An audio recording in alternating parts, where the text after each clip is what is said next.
Welcome back, everyone, to a new episode of This Is My Bourbon Podcast. I'm your host, Eric, Whiskey Mutant, and with me for the very first time, but not really, it's my co-host, Swan. Yeah, we're taking over this week. We're just kicking Perry off. What is happening here? He's just gone. And here is our editor, Perry. I've been relegated to just the editor. That's so good. That's great. Yeah, thanks for that, buddy. Yeah, if we could just talk into the mic and you make everything else work, be great. Yeah, Yeah, that's fantastic. Well, y'all have a great show, okay? If this is your first time, I'm going to let you go ahead and take back over now. Oh, wait. You hit the wrong mic. Oh, my God. Now my He's mic's trying to kick me off. Now your mic's muted. Yeah, never mind. Anyway. Hey, everybody, it's Tim Bip. It is. Eric's not here. He's over at his own house because he doesn't do scheduling real good. He really didn't like us trying to kick him off the podcast. Yeah, now I'm gonna. I'm just not going anywhere, bitches. I'm not going anywhere. I didn't think about what was going on today, and I didn't have anybody watch my kids. So they're upstairs, and I'm down here. Yeah, but Swan's here though. Yeah, I made it. Nice little drive down. He drove down from Indiana because he had a couple of days off, and we're doing a 3-person podcast for the first time in a while. 3 whole people.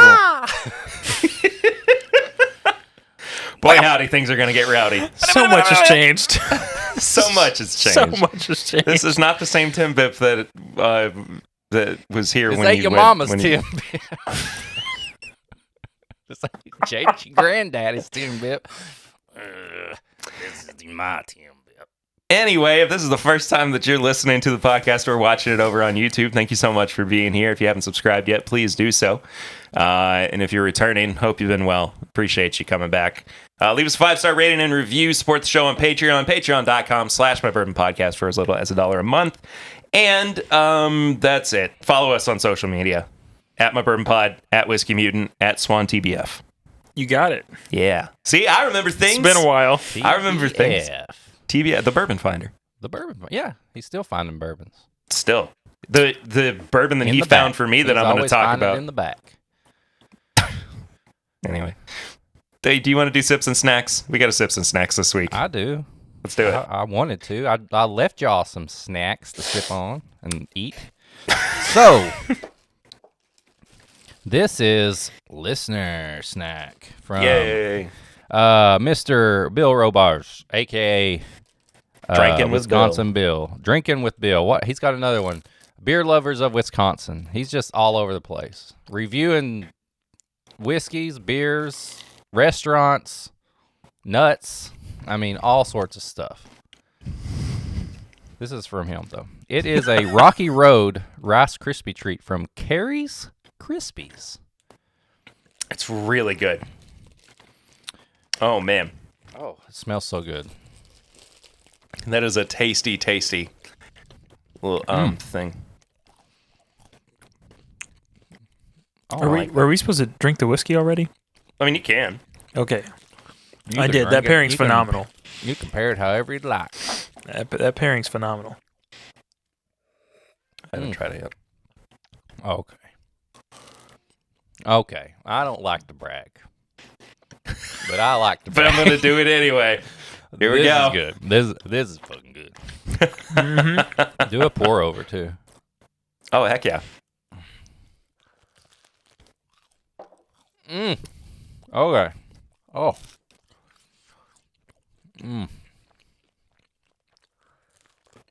That's really good. And that Rice Krispie treat is legit. Oh, wow. Dude, the whiskey on its own is amazing. What? That's got to be some higher age stuff, right? It's oakier than I was ready for. You'll probably be able to tell me. It doesn't tell me the age on here. This is, do you want to take any guesses, or you just want me to tell you? Just go ahead and tell. If you're part of the Patreon and you've been listening to the pregame and Pours from the Floor, you know it's been Been a mood, and this is this goes right along with it. This is sexual chocolates. Ernie's that's Last what, of the like- Mocha Maker's Mark Private Select. So that's I like don't know 7 how to 8 old they years are. old, right? 7 to 8. Yeah. I think. Yeah, I think they're like 7. Oh no. This was one of the last picks around that got the Mocha staves before they stopped doing them. One of my favorite Maker's Mark Private Selects, no doubt. I think it might be my favorite one. I hate to hit on the smooth portion of this, but that's like that's smooth. dangerous for like what is Yeah. it, like 108? 110.3. Oh my god. They'll get you where you need to go. Yeah, I would make that bottle disappear. Yeah, I have. Yeah, that's right. Speaking for personal experience, it is. Yeah, I didn't last very long around here. So You anyway, know what else Bill gave us? Like a year, like 2 years, 5 years ago? cowtails. Cowtails. And I haven't had a cowtail in that long. I'm kind of scared too. Let's have a cowtail. Okay. Are these gonna pull my dentures out? Probably. Okay. Man, you remember do you ever get the ones as a kid that were like 5 foot long? They're like, you just whip somebody with them? Yeah, they look like the giant Slim Jims almost. Yeah. Admittedly, cowtails are not my favorite. So I this is about as big as a cowtail as I've ever really Ooh, eaten. bringing back memories. That's good. Are we pairing this with something? Well, we can. What would we pair it with? What you got sitting around there? So much. You Off pair it, hours. Swan. No, not off hours. That could stay right where it's at. I haven't had this one, but let's try some Bullet. Bullet single barrel. I got one over here. What's the tag say on that? Bullet bourbon single barrel. Okay. No, I'm just kidding. What about the other side? That was the back. That was backside. Justin's House of Bourbon, 3 Amigos. Oh, so this is a 12-year-old Brown Forman product. Nice. Oh, I don't think mine is that. I was gonna say I don't know if you've got one of those there. Well, mine's a Whiskey Weekend one. It was not Brown Forman. I think it was a Four Roses. So. Same thing, you know. Yeah. I mean, I got plenty of Brown Foreman over here. Never mind. I'm not doing. Jack Oh Daniels. no! Oh Well, there goes another computer. no! I just dropped my cowtail on the floor. You did that on purpose. You went into this saying, I only want one bite of cowtail. You took one bite and you threw it on the ground. Yeah, just like I faked being sick on my live stream last week. You did. I didn't. I know the real reason behind all that. I didn't fake sick. If you want to know why Perry went off air, I got the scoop. Give me the scoop. This is only for I don't know. Patreon. So right before he went off air, Lucy called him, and he was like, "Oh, she forgot I was recorded." And then later, like very quickly after that, he got off, and I'm pretty sure she called and said, "You know what? I'm coming home early. You better get that thing ready." And he was like, "Oh crap, I got to get off live." And so he's like, "Oh, my belly hurts. I got to get off here." It was a little. Keep in mind that I said my belly hurt before she called me. Well, you all had been texting before that, and you were already feeling some sort of way, and you're like, "This is going to lead to something." No, So you had to play it up to get it, make it more convincing. I'm with You're you. sweating. See, That Your makes, Honor, I'd like to. that makes total sense to me. I mean, and then y'all had a mega pint, and y'all laid in bed for the rest of the night. Megabyte. I see no flaws with this. I think you're 100% correct. Yeah, he's look, it's time the truth came out. I vomited after I got done with that live stream, and then I didn't go to sleep at all that night because I was unable to. That's the truth. Like, that's the real truth. About an hour after I stopped my live stream, I was just laying in bed trying to feel better. I was like, it just hit me. I was like, I gotta throw up right now. And I ran to the toilet and I threw up. and then I didn't sleep the entire night. Like I don't know why. I don't know like what I was weird at work and you were texting me the whole time. because I was concerned. I know. That's what I'm saying. You really weren't asleep. You were legit like, well, here we Yeah. go. I was texting Eric trying to figure out what was going on with me too. Like what's happening to my body right now? We had Because I've never had that before. I've never espresso on pregame. Yeah, but that and was at like 11 a.m. your body was like, "This is not how we do things. This is not 10 minutes." You're not allowed to have espresso coffee anyway. Anyway, Guys, yeah. Yeah. What have you been drinking recently? Swan, you go. Scotch. All right, kick him out. No, actually, I've been just trying a bunch of different spirits just to see what I like. So I've been honestly going through and trying different spirits finished in bourbon barrels to see how much it influences and what I could take away from it that was like familiar and things that were definitely not. So I've had a lot of bourbon barrel finished Scotch, a couple of rums, some tequilas. So far, bourbon and Scotch. That's where it's at. But there is some fun stuff out there. What is what's one of your favorite ones that you've had? Like, since I'm the anti nothing but rye and bourbon and light whiskey or whatever, which one is the one that you're like, hey, you got to get this thing finished in bourbon. It's good. You'll like it. Finished in bourbon. There was a release that you can still see floating around from Glenlivet called Glenlivet Nadura. It's a 16-year-old, 107 proof, finished in bourbon barrel casks. Non-chill filtered, so it kind of hits like all the bourbon-y marks of like non-chill filtered, 107, all of that. That one's pretty good. You guys would probably like that one. But as far as like bourbon goes, it's impressed me recently. I was honestly pretty impressed with the Sweetens Cove Tennessee. We still haven't gotten our bottle of it yet. Yeah.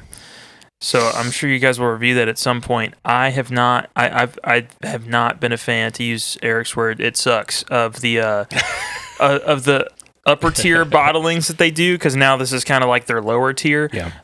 And you know, it's not that they were bad. It was just like you look at the price point, and you're like, what I got, and it just doesn't match. You know.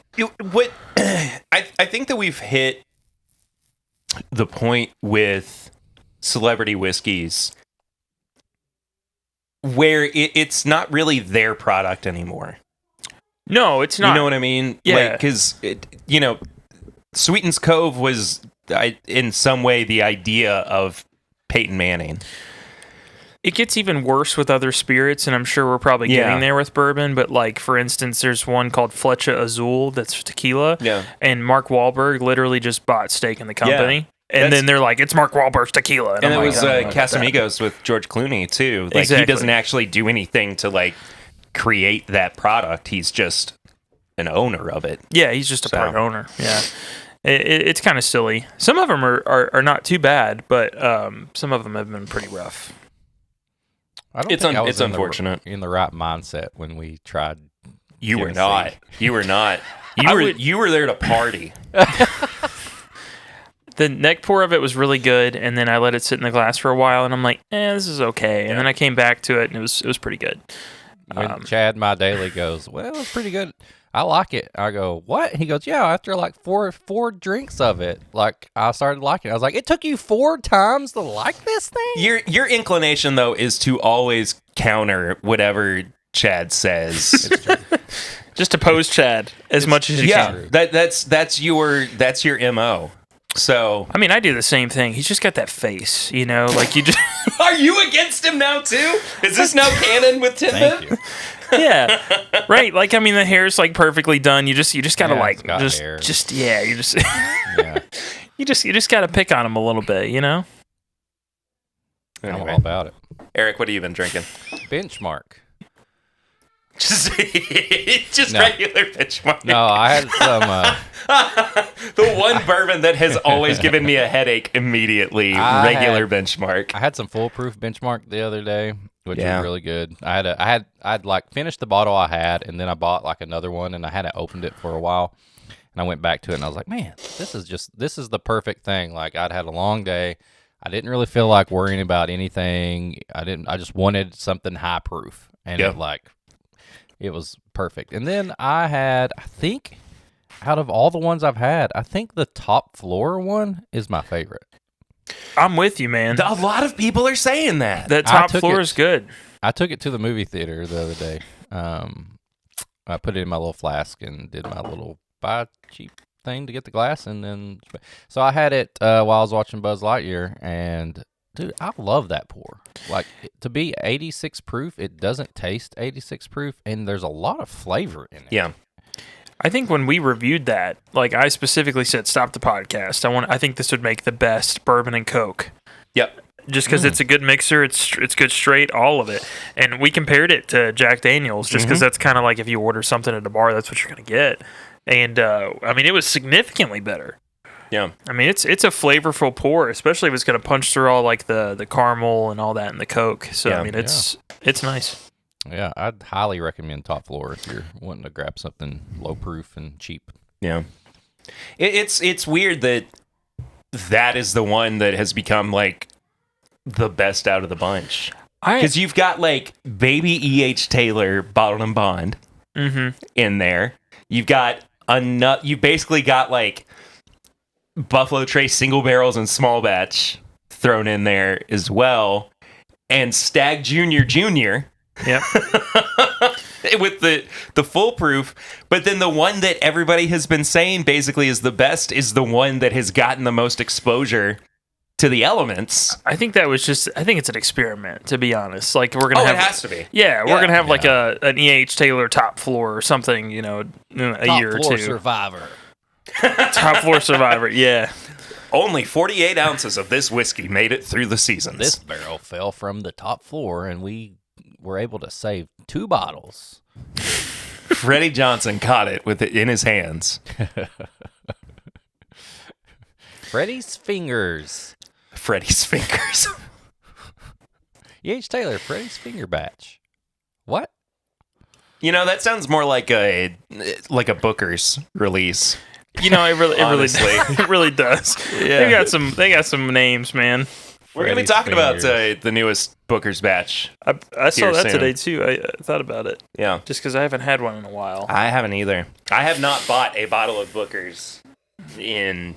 It's been a hot minute. I mean, probably a couple of years at this point. I think we were talking about that, right, Eric, like a couple weeks ago? Yeah, they had the new batch up at Kroger, and I was like, you know what, maybe I will. And I was like, maybe I'll get a good Kroger price. It's freaking $90-some at Kroger. I was like, it's $100, yeah. It's ridiculous. It's unfortunate. I mean... I would almost rather them take it down to a once-a-year release, put some older stuff in there. If they keep it at $100, I mean, if that's the case, then I'd be okay with it. Yeah. But, I don't want to give too much of this conversation away, but they have officially moved it down from 4 releases to 3 releases a year. That's probably a good call. It works pretty well for Heaven Hill. Yeah, I mean, more than likely, yeah, it's not a bad thing, but at the same time, it's... I don't know. Is it really worth paying that much more money for one bottle? Whereas, essentially, if you had spent that amount of money on 3 bottles... Sorry, I don't know the best way to put this, but you're spending the same amount of money that you would have on 4 bottles, but it's 3 bottles. Yeah. Throughout the year. Yeah. You know what I mean? I see what you're saying. So, is it really worth that difference? Because you are getting less product. Yeah, you are. I have no idea, man. The people that really like Booker's, I mean, they're going to buy anything they put out. So I guess they're just looking at okay, now this person's spending $400 a year with us instead of... Yeah. I mean, I really liked Booker's, up until the past couple of years where it's just gone down in quality, which I think is insane. I'd rather than just make it an 8-year-ish. I was getting ready to say, I'll meet them in the middle if they put out like a 8 to 10-year-old Booker's for one time a year, and they charge $200-some. I'll meet them in the middle instead of paying $400 or $300 for 3 or 4 separate ones. I'll meet you in the middle. You give me a 10-year Booker's at $220 one time a year. I would do that. I just want a Booker's 33rd. It's just do that kind of release every year. Let's just go ahead and talk about this because it's in conversation, and I'll talk about what I've been drinking recently in a minute. But so we'll just kind of go through the press release. Ronnie's batch is the newest release of Booker's. Ronnie. Good old Ronnie. The first of 3 Ronnie. releases this Good year. old boy from back home. He never made it out, but Sheila and Sheila, they just made it. Like, you got 4 kids, and they're just doing it, representing their hometown. They went for the double Y. They're doing Double good. one, yeah. Anyway, so this product is at a minimum 6 years, 11 months, and 22 days. Ronnie's batch is named for longtime Beam employee Ronnie Land, who spent 40 years at the distillery, eventually becoming warehouse manager. In that capacity, he was responsible for keeping inventory of aging barrels, a key part of the bourbon making process, and he knew the quantities and locations by heart per a news release. So, I mean, honestly, like, yeah, he is kind of just that good old boy hometown hero, essentially. I mean, 40 years at Jim Beam is not anything to sniff at. Awesome. He also knew exactly where Booker preferred to store his namesake barrels and was trusted to prepare the samples for batch evaluation. Once Ronnie sent Booker a box of can't speak today. Once Ronnie sent Booker a box of small samples to taste. That does sound like a tongue twister, though. And Booker immediately knew they weren't big enough to get a proper sense of the whiskey. Ronnie then went back and prepared samples that were notably bigger, and this became the standard sample size, which 7th generation master distiller Fred Noe and his son, 8th generation Beam family distiller Freddie Noe, still used to this day. Booker always had final sign-off when it came to batches, but he knew he was working with barrels that met his standards when they were under Ronnie's watchful eye, the release said. Ronnie's batch, per Booker's tradition, has been bottled at barrel strength, 124.3 proof. Supplies are limited, and MSRP is $89.99. Couple of things to take away from this. As we've already mentioned, first of 3 releases. So, yes, there were 6 at one point, and then there were 4, and now there's 3. So my question is Jim Beam losing faith in their ability to uphold the quality of Booker's in the way that it was made originally? I think they're just having trouble keeping up. I mean, think about how much you've seen. That could be it. That could be it. I mean, think how much you've seen Baker's on the shelf. It's all over the place. I mean, if you go to other states, it's non-existent. Yeah. Can't find it. So they might just be trying to get their 4 small batch products just on the shelf somewhere. I mean, I know that one's a single barrel now, but it's still just getting their products on the shelf. Why? I mean, okay, this is, once again, I'm not a master distiller or a taster, but even so, don't you think that it would look better on a label if it was 7 years as opposed to 6 years? 11 months? No, you're not wrong. Yeah, that's another thing too. It is essentially 1 week away from being a 7-year product. 6 years, 11 months, and 22 days. Yeah. It's frustrating. It's freaking weird, man. It's really annoying. It's really annoying. We don't get it, but still at the same time, like, it would look better to me, and like, maybe, I don't know. I know it's not going to change much on anything else, but 7-year Booker's like, oh, cool, it's 7 years this year. But still, 6 years, 11 months, 22 days or whatever. So, yeah, and 7 years is not uncommon with Booker's either. I mean, for a long time, it basically was about 7 years old up until it looks like 2015. When the last one that was at 7 years old was Center Cut. And that was 7 years, 2 months, 28 days. Man, they gotta have another, like, high-age Booker's just sitting there just waiting to be released. They gotta have one. They have to. Probably just waiting on the 35th anniversary. More than likely, yeah. When's that?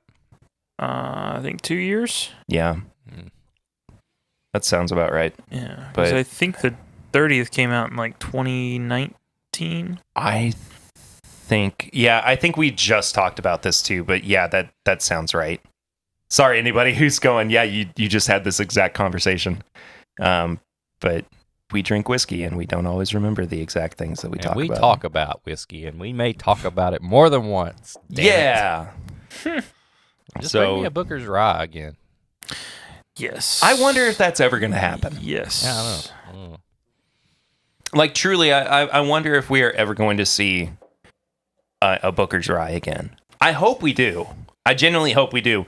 But of the same accord, like, I don't think that means that it's going to be as good as the first release. Oh, you know, that thing, I've only had it at a bar, but that thing is... That was put it in the words. That was Chad and Sarah's graduation present to me, was finishing off the rest of their Booker's Rye. I was there for that. Present. It's a You good were, time. yeah, you were also there for when I drank too much and had to go upstairs and vomit. Yeah. Oh. Yeah. Yeah, he quit that live stream too.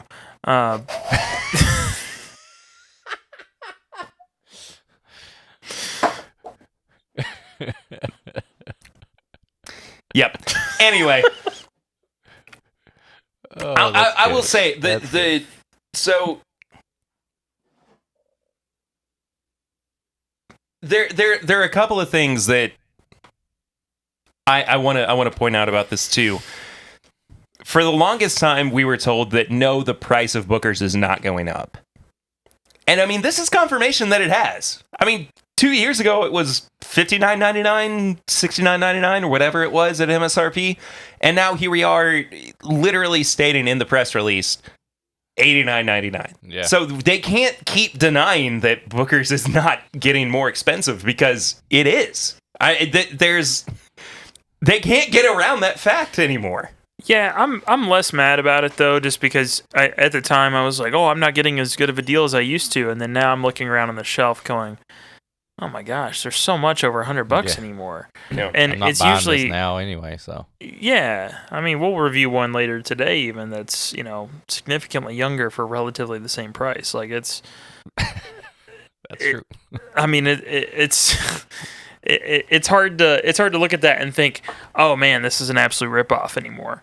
Yeah. It's only compared to the original price that you're a little upset. Yeah.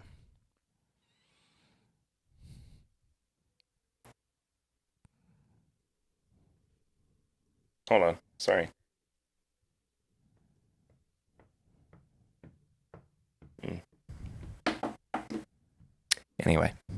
Anyway, what have you been drinking, Perry? Oh, what have I been drinking? Yeah. I'm in more of a, like, what am I gonna be drinking? Because Swan brought a couple of bottles over for me that I've been waiting on for a little bit.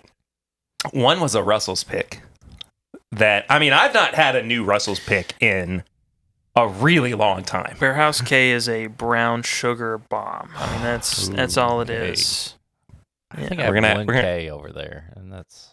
We're gonna have to make some, like, French toast with brown sugar or something. Yeah. That's Did you bring it out here? No, I didn't. I can go grab it though. If you just literally pop the cork off and smell it, and you're like, oh my gosh, Yeah. I get it. I'll go get it here in just a second. But Yeah. the other thing is the ugliest Knob Creek single barrel bottle of all Ugly. time. I like that. It's all blacked it's out. really nice. Yeah. This is from 2011 that Swan just happened to find Yeah. in Ann Arbor, Michigan. Flexing that bourbon finder right there. Like, come on now. Yeah. This is also from the year 2011, which was the second year that they were doing Knob Creek single barrel picks. And it's when they were still doing, like, you picked the X barrel out of the distillery, so that one is barrel 107 to leave out of Yeah. the program. Yeah. So, Better be saving me some of that. Don't get too rowdy. yeah, I'm gonna eat. I'm gonna drink the whole thing before you get. I've seen Yeah. you get happy about a bottle. You come back, there's about 1 ounce left. Did you still get some? No. Oh. That's not true. I'm just playing. No, I'm just worried because, like, No, you're gonna get. I'm going on vacation for a week. Then Perry goes on. It's going to be like 2 weeks before I see him again. I want to try Yeah. it. But if it's a Wait. good thing, like, he Yeah, you gotta gets it. keep. You gotta keep me away from it. You- But what's He gets funny deep about this into though that. is way deep. He takes it deep in there. okay. What's funny about this though is that the wax around the seal is like so loose. You can try to open it, because when I opened, I got 2 of these. When I opened the other one, it, like, the cork just separated. So, Get like, the it's box still, cutter, it Perry. stayed sealed. I don't need the box cutter. It stayed sealed, but the cork, like, ripped off from itself. I had to get the box cutter out on the before where we got the Flying Blonde last week because the bottle I had didn't have anything to pull the wax apart with. Oh, he's doing it right here. He's praying. Here he goes. Here he goes. Oh, oh, that's a little too strong, I think. Too much wax. Maybe I didn't need the box cutter. Yeah. I got my knife on hand. They really wax dip these. That's You like can't say what you've been that's like a drinking recently curb. if you're not going to drink it. Yeah, right. that's like a curb from 2001. All the wax on there, everybody just grinding on it. What? What? Wax on a curb when you're grinding. I got you. Oh, I knew what you meant. skateboarding. Yeah. Yeah. You got to wax it up when you're not as good and you can't do as much, but if you got enough wax on there, you can get a little bit of a grind on there that looks good. You're already doing significantly better than I did on the first one. You made it. Give it a smell. Oh my gosh. It's pretty amazing. I'm gonna give it a drink too. Nose, palate, finish, price. This is what we call a virtual cucking right here. Why don't you come back over tonight before the live stream? I'll pour you some. I'm serious. I mean, if I could. Okay, I'm gonna be. I have to be out to go pick Eden up. I'll pour a sample and I'll bring it by your house. You don't have to do that, but I'm going to. I'm going to because you've made me feel guilty now. No, I'm just playing. I'll have it right out of the bottle next time I'm over. Very just splooged. I have no idea how old this is. I emailed Jim Beam and they didn't get back to me. Apparently, it's like not on their list of priorities to let me know how old this is. What Booker's 12-year was going to be, but But here's the thing. This is Booker no juice. Yeah, Like it is. this is a very Jim Beam heavy episode already. yeah. Yeah. Well, I think we got our through line here. It smells like candy. Yeah, What kind You- of candy? You you can't just want say any? candy. I've had it. Okay. You enjoyed that whole bottle, trust me. All but at least 1 ounce. Yeah. What's Le- the candy, though? Tell me the fucking candy! What kind of candy? You can't just leave me hanging. Like confectionery sugar. Oh my gosh. Okay, so it's like a peanut butter roll-up. I got like the snowballs. To me, it tastes like that. It's got a little bit of that going on. It reminds me a lot of the Disney World confectionery shops. I'm going to pour some for you so that you can take it into Disney World. You don't have to do that. I'm going to! Stop telling me I don't have to. I'm going to. Wow, that is so different. Yeah. I've not had Funky Beam at this proof before. Oh, at the 120? Yeah. Yeah. But this is funky. Mm-hmm. I mean, Honky. I love that it has the real cork, too. Oh, that's crazy. Yeah, it's like a actual, like almost like a turkey-esque cork. Because I'm saying that because I broke one of them already. But yeah, it's cool. All right. So that's what you've been drinking lately. That's what I've been drinking recently. Just now. Just now. It was also National Bourbon Day this week. So Oh, it was. I had some more curly, which Swan just tried for the first time, too, today. It's good. I get your guys' obsession with it. Where do you It think is an it's from? obsession. I just have to ask everybody who tries it for the first time. I don't know. I mean, I would have to guess Barton, It's not. Just at the There's proof. no way that it's Barton. but it doesn't taste like it. No. It doesn't. It really doesn't. If it's Barton, it's the most unique, different Barton barrel. It's the anybody best ever Barton got. I've ever had. Yeah. Yeah. Plus, I mean, I guess a lot of theirs are foolproof products. I mean, you're looking at minimum 125 proof, and that's what, 122? Yeah. I don't know. I got no clue. I Definitely not turkey. don't know. Maybe might be Beam. Going back to Jim Beam. I mean, that is something that we've kind of looked at a lot recently, too, it being Jim Mystery Beam. of it is But- what's fun, but I swear to God, it reminds me of 120 proof Russells. The I ones know. I've had. I have to agree. So, All right, we got to start out with some sad news for people who are not in Kentucky. It has been confirmed that Evan Williams Single Barrel is now a Kentucky-only product. Darn. I'm sure they'll have something that it'll be just as good that they'll say, you know what? Not in Kentucky. Yeah. Honestly, the 1783 is fantastic. I'm not too mad, but I'm still mad. I mean, but I'm okay with us having a new Kentucky-only product. I mean, we haven't had one from Heaven Hill in a couple of years because it all just keeps going away. Yeah. They just now gave us the bottled and bond. Now people around here. Yeah, exactly. Just now. Like, that's ridiculous that we just now got it. But yeah, it's fair because we pretty much just had the Elijah Craig grenades, but that's it. yeah, but even then, if you go to the distillery, there's no guarantee that they're gonna have it. Nope. Didn't see any last time I was there. It's crazy. Yeah, that is pretty sad. I mean, it's good for them, I guess. High demand, but I want that beer finish one back that they did. Oh man, I've still got a little bit of that left, and that was good stuff. Mm-hmm. So Whiskey Advocate actually brings a little bit of information about the single barrels that I did not know initially. It says originally it was a 9-year-old, but the age was lowered to 7 to 8 a few years ago. But it has maintained its 86.6 proof point over the years. I didn't realize that, and they're just comparing it to other single barrel products. Blanton's in 1995 was $40 a bottle. Mm-hmm. And when this was introduced, it was half as expensive. So $20 for another single barrel at 9 years old. Saying that out loud is so insane. But I want a time machine so bad and just go back and just stock up on stuff. I know that people love this product. I know that, gosh, it's $27 still at MSRP. I know that this is gonna hurt some folks, but honestly, I'm not upset about it. Yeah, it sucks. You're going to have to come visit Kentucky. What a terrible thing. Shit. Darn. I gotta go to Kentucky and get all the other stuff that I take home with me. I got to see my friends in Kentucky. Oh, no. Oh, no. No. That's how my daughter says, oh, no. Oh, no. Oh, no.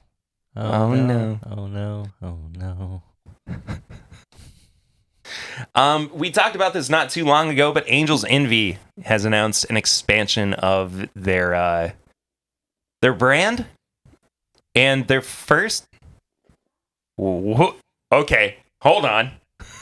I gotta read this headline out loud. Angel's Envy unveils $8.2 million brand home expansion and first virtual distillery in Decentraland. What? Should have just made an NFT. What are you guys doing? We're distilling NFTs right now as we speak.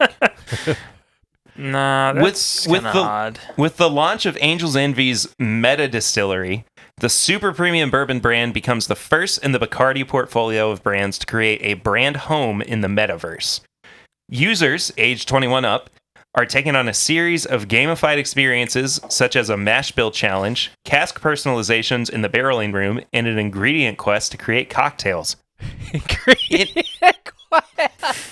In addition, users have the opportunity to plant virtual white oak trees around the distillery, correlating to trees planted in real life through their Toast the Trees initiative.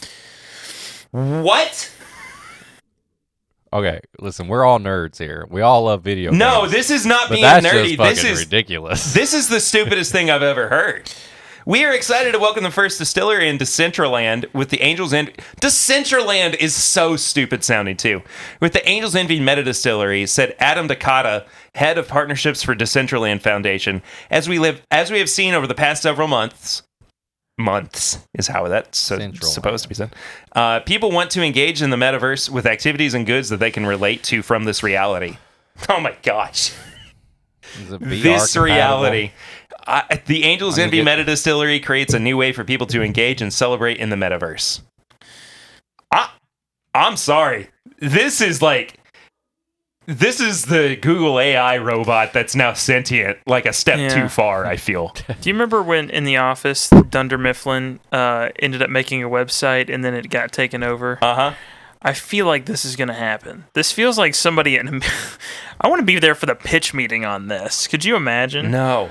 It's like The Sims, but bourbon. Like, I mean, it's a little odd. I don't like this. You go to the distillery, they're like, yeah, we got a new release, and they hand you a hard drive, like a little thumb drive. You've got to Like, here you download go. it. Yeah, you've got to download it from Just scan this app, and you the can get it on your metaverse. phone.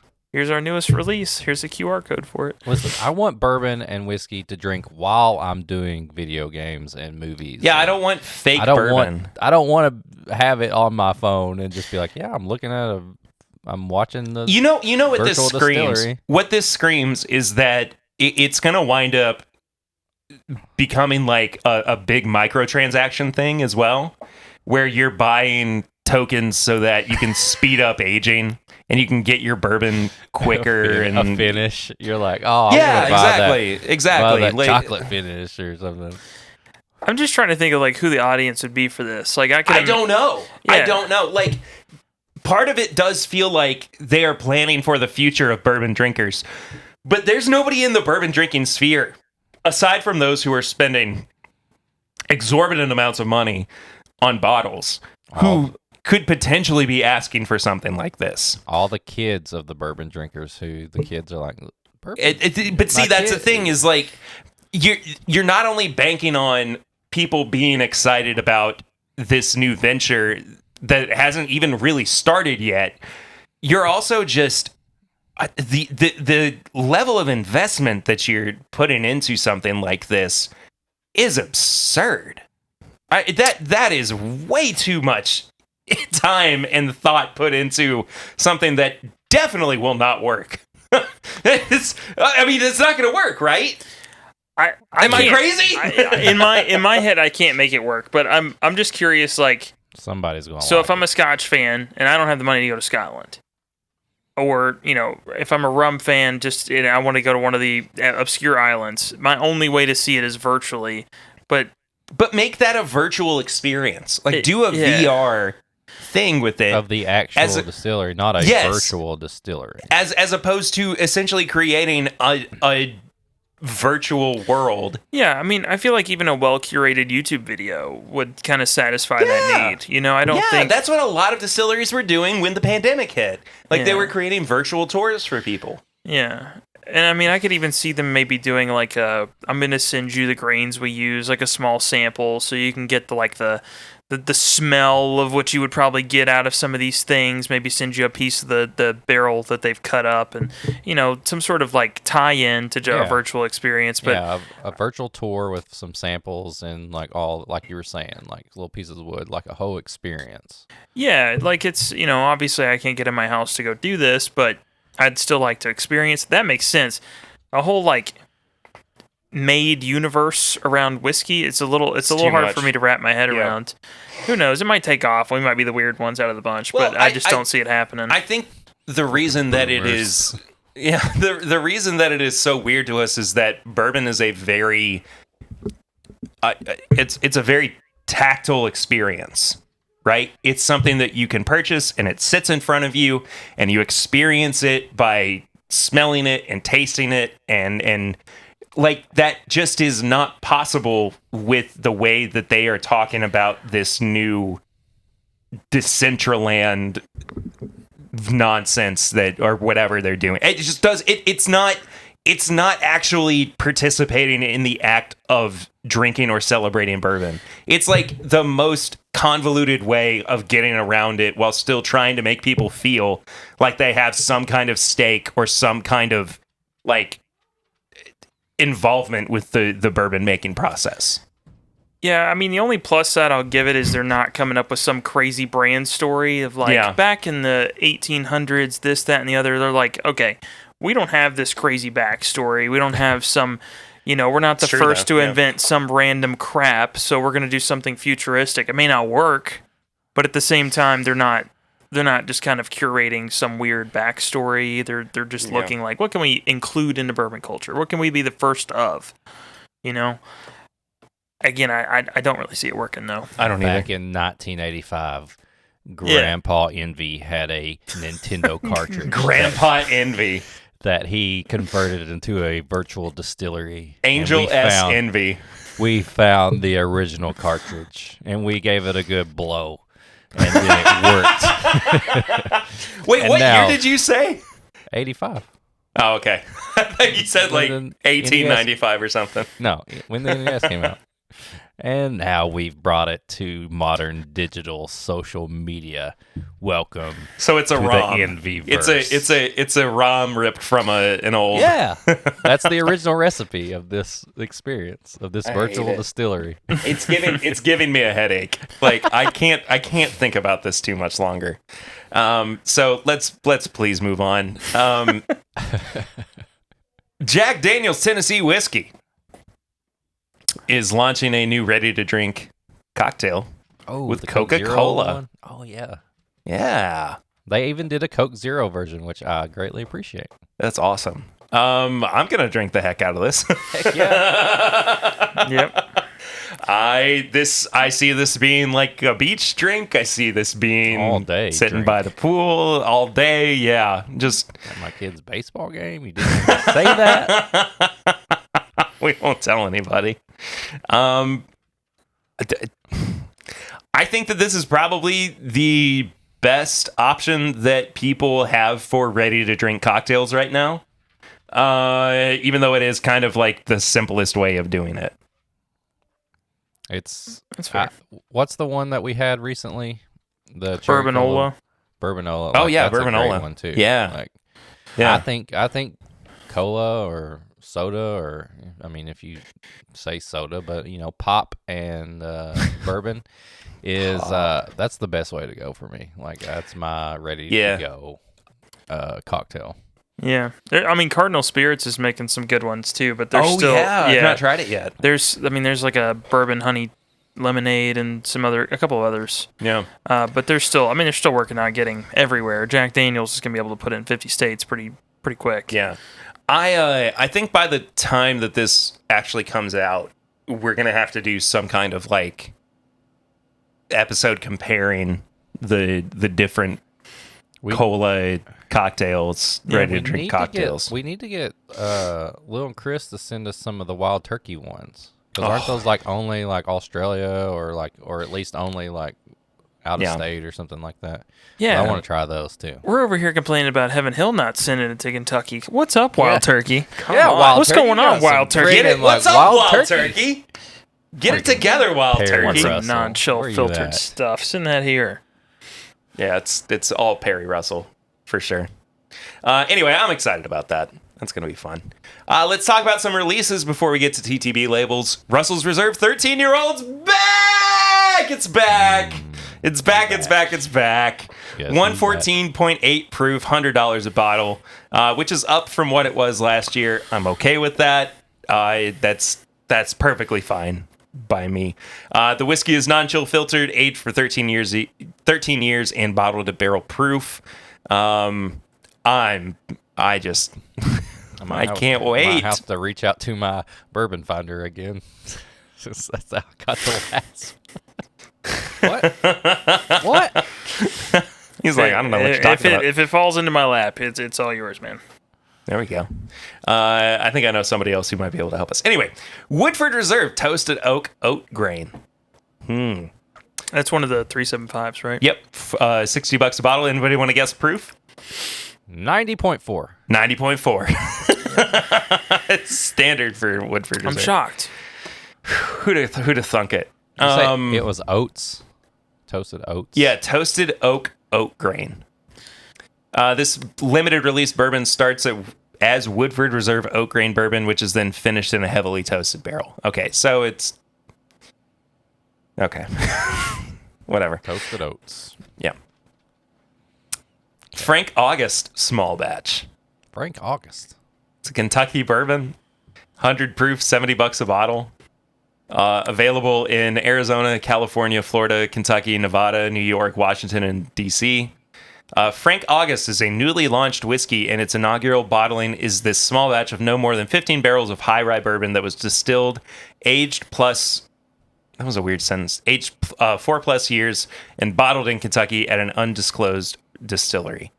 Because of a non-disclosure agreement, Frank August cannot identify the source of the bourbon. Okay. So we'll see what's going on there. Oh, Frank.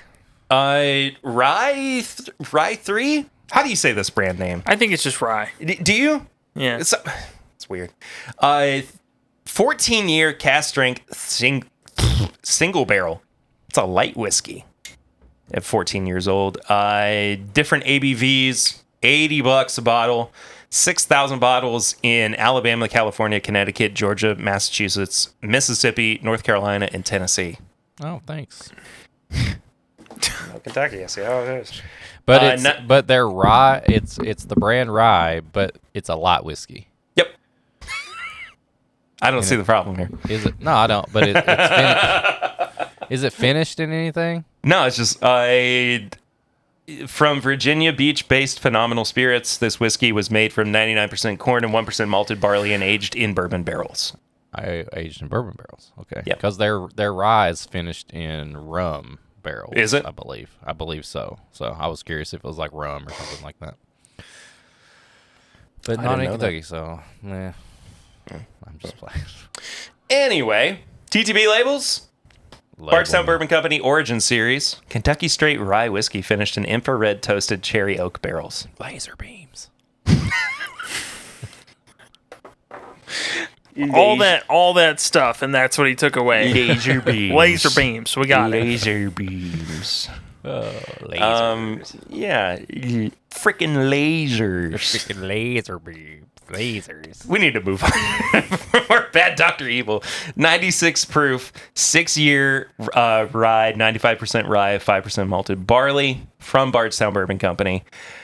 Continuing on with the Origin series. I'm really, really excited about this. I hope they do a barrel proof of that, though. I'm sure they will. I would love a 6-year Bardstown Bourbon Company rye barrel proof. Here's a weird one.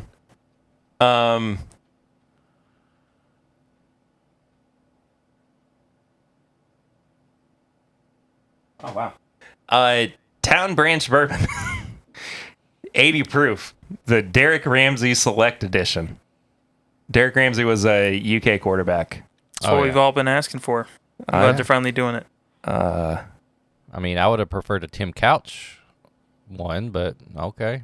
How about a Rick Pitino one? That's not, didn't New Riff do? I'm sorry. I'm not going to bring that one up. Yeah. Collier's. What is this? Bottled exclusively by Corsair Distillery, Collier's Nashville, Tennessee rye whiskey. Pot distilled from malted rye and chocolate rye. It's got the Nashville skyline on it. 85 proof. I don't know. Weird. Yeah. Corsair is usually pretty good. Yeah.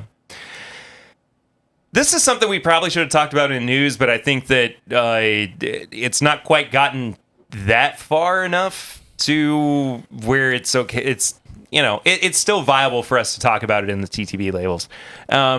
Kings County Distillery and their Irish-style American whiskey. Yep. You are a big fan of Kings County. I'm a huge fan of them, yeah. Where do you fall with this? I mean, it's probably... I see both sides of it. So, assuming the customer can read is a hard thing. I know that sounds that sounds rough. That sounds like I'm putting a lot of blame on. Aren't you there to read for them though? I shouldn't have to be. That's the problem. But assuming people can read the labels is rough. However, I mean, if you're not an informed customer, you're just not an informed customer. The fact that you didn't want to read something doesn't mean they should have to change their entire label. Yeah, that's pretty sad. And they wrote that in much nicer words back to who was it, to the TTB, or was it somebody that filed a complaint? Because the TTB approved it. Yeah, somebody filed a complaint basically saying that it was misleading, right? Yeah, let me see if I can. Not hard to find on the internet at this point. Yeah. Why the Irish Whiskey Association, so the IWA, is beefing with a Brooklyn distillery. Yeah.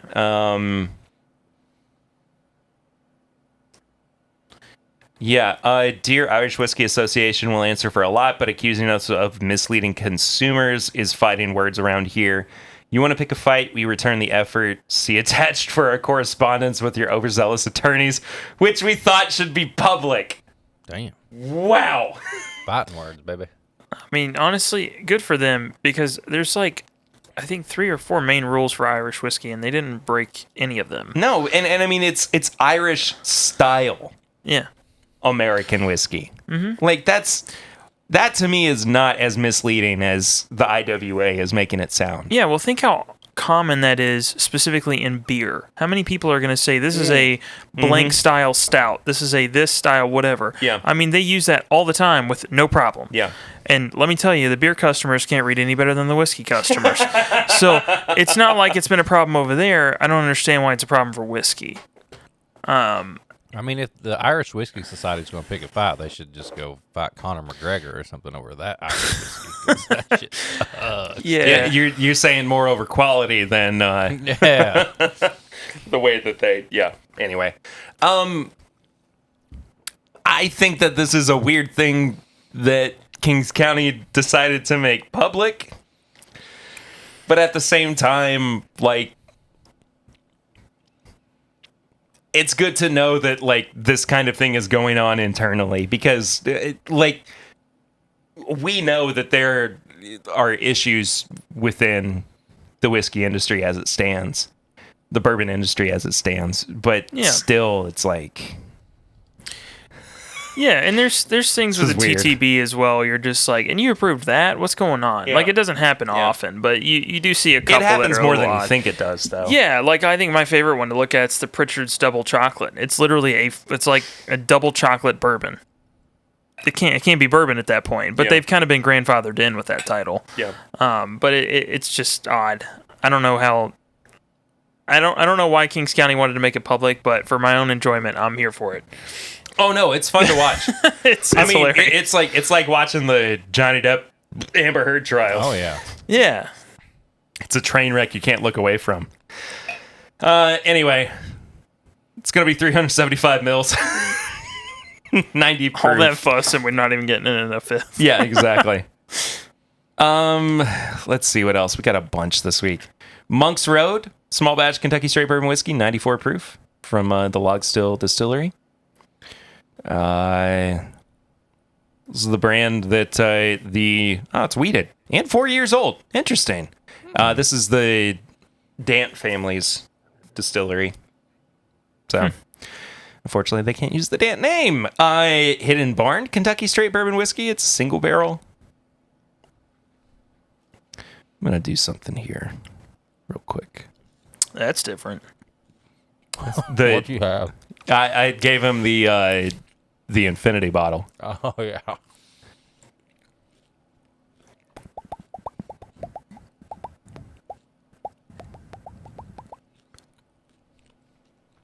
Oh, just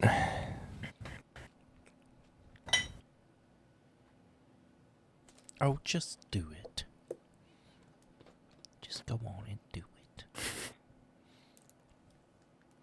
no, never mind.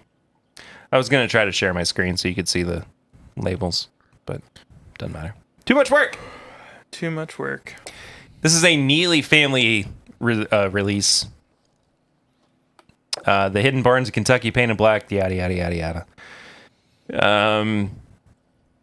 They're acting on how people were trying to hide the fact that they were making whiskey on their farms. Interesting. Looks like it's going to be a single barrel.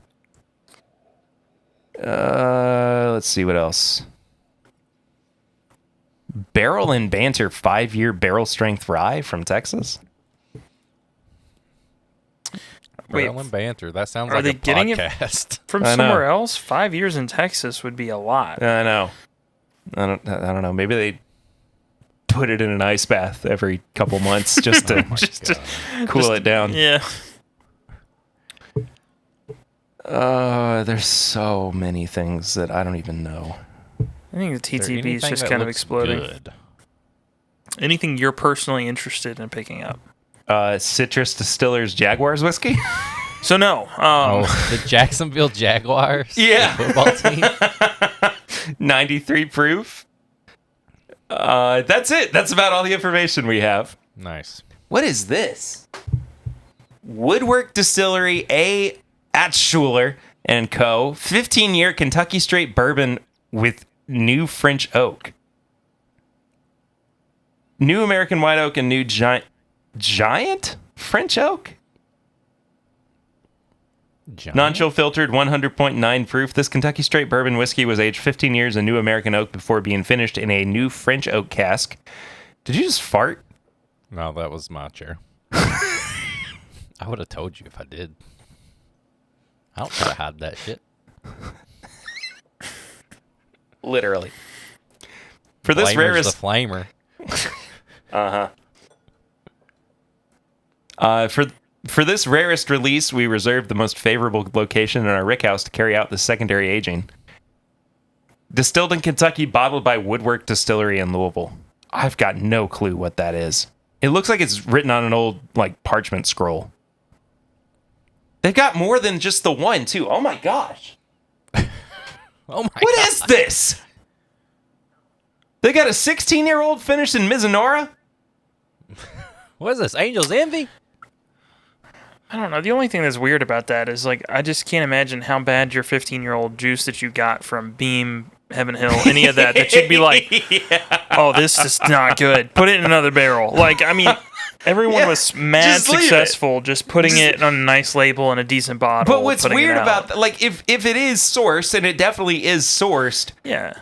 why go to the effort of saying in our rick houses? Well, no, so they said the secondary aging was taken in there. So it sounds like they have a rick house and they were just taking the 15-year-old barrels they bought, dumping them into another barrel, and then aging it in their warehouse, which is still fine. Oh yeah, sorry, you're right. I misread it. Yeah. Yeah. Weird stuff. Yeah, but they've got a 10-year-old bourbon as well. Just a 10-year-old bourbon. But could you? Just think about this. The whiskey drummer. Could you imagine grabbing that bottle and going, "This needs to go into French oak." It's not cutting it. It's not as good as it could be. Yeah. Here I am, an expert. Yeah, I struggle with that. And who knows? It might have been that somebody really thought that was going to impact the profile, but just outside looking in, you're just like, how do you get 15-year-old bourbon and think this is not going to cut the mustard? I got to do something. Clearly, I'm more experienced. Swan, do you know who John Higgins is? No, I think that's a mystery, isn't it? I think it is. Yeah, Old Foe bottling. Yeah, the Old Forester 1984 John Higgins Legacy. Oh, I saw that. 100 proof. Every now and then a barrel comes along that is in its pure form a quintessential example of Old Forester, a precious unicorn that is balanced yet robust and classic all the same. This whiskey is as unique as the man for which it was selected, a father, husband, and son who carried on a rich family legacy and left his own lasting impact on the next generation of Brown Foreman. Who's John Higgins? Who is this guy? If it came out this week and you was kind of like a lead up for Father's Day, like that story behind it, maybe. Yeah. But if it comes out after Father's Day, you're just like, who's John Higgins? What is this? Who cares about John Higgins? I don't know. It could have been like a long-term employee of the distillery or something. Who is him? Who is him? Jefferson's Ocean Aged at Sea New York Edition. Straight bourbon whiskey, cut to proof with world famous New York water. New York water, baby. The stinkiest water of all time. Cowabunga, dudes. 98 proof. Looks like there's going to be multiple batches. There's people in that brag barrels. about the water source on the back of their bottle a lot. Don't do that. Don't do that, New York. I mean, my favorite one was the J. Riddle peated. Oh, yeah. And on the back it said, cut with the finest water from Detroit, Michigan. Damn. No, baby, no. No. Yeah. Could you imagine baby, this? It's no. like Flint, Michigan, Kentucky, Michigan straight bourbon whiskey. No, baby. Yeah, it's not even peated. That's just the water. That's just the natural flavors. That's just the stank. All the flavors. Swan, this one's probably close to your heart. Wolcott, Kentucky-made bourbon. Yeah, so it's a Total Wine brand, but they're starting to announce on the front of majority of the Total Wine bottlings that fit this that it is directly from 1792. Yep. So that's kind of the big change. 90 proof, and that's about all we got. Yep. So it's basically just a move towards showing where it's coming from. Yeah, they're just looking for clarity because I guess they've started to realize that that's a really informed customer base, and they're going to be curious on where it's coming from. Do you think part of that comes from the newer partnership with Fred Minnick?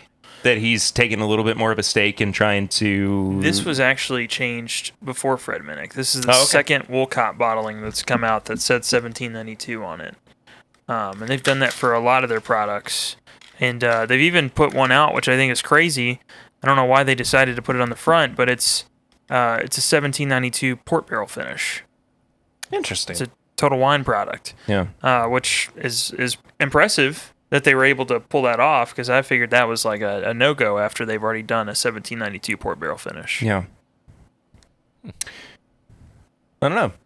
Moving on. Cliff Falls, Kentucky Straight Bourbon Whiskey. Small batch. 90 proof. 4 years old. A time-honored premium heritage Kentucky Straight Bourbon Whiskey made naturally roots growing as far back as 1885. Says, as nature would have it, this Kentucky Straight Bourbon Whiskey has the true, bold, uncompromised spirit of Kentucky in every sip. High rye mash bill, locally grown Kentucky corn, pure Kentucky water. Pure. Whatever. Pure. Town Branch has a malt whiskey coming out, unfiltered and barrel proof. Yes. Sweet cereal nose with notes of molasses, vanilla, brown sugar, and nutmeg. I am all over this. It's over 10 years old. Oh, damn. I will be getting that one. Finished in a, I love this phrasing, fresh Town Branch barrel bourbon, or bourbon, fresh Town Branch bourbon barrel. Did you know I bought a case of the 11-year sherry malt that they I think I did know that, yeah. Bought a full case of it. Yeah. Love that stuff. So this is 11 years old, it looks like. Yep. 54.5. So what is that? 109. Yeah, there we go. Math is still hard. And the newest Bardstown Bourbon Company Fusion Series. 96.8 proof. 48% Bardstown Bourbon Company. Wow. 4-year-old bourbon. 75% corn. 21% rye. 4% malted barley. 22% Bardstown Bourbon Company. 4 years old. 60 corn. 26 rye. 10 wheat. 4 malted barley. And 30% a Kentucky 12-year bourbon. Let's see if we can figure this one out together. 75% corn, 13% rye, 12% malted barley. Don't have any facial hair. Just grabbing where it would be. Turkey. That's it. That's it for TTB labels this week. Cool. But we got a review. We got a double review. Oh, we got a double header over here. I'm gonna go ahead and pour them real quick. While you're pouring, I'm gonna go check on the boys real fast, so I don't have to go run for it. back up there. I thought you were going to have to go pee. Oh, he can't hear me anymore. He's got his headphones off.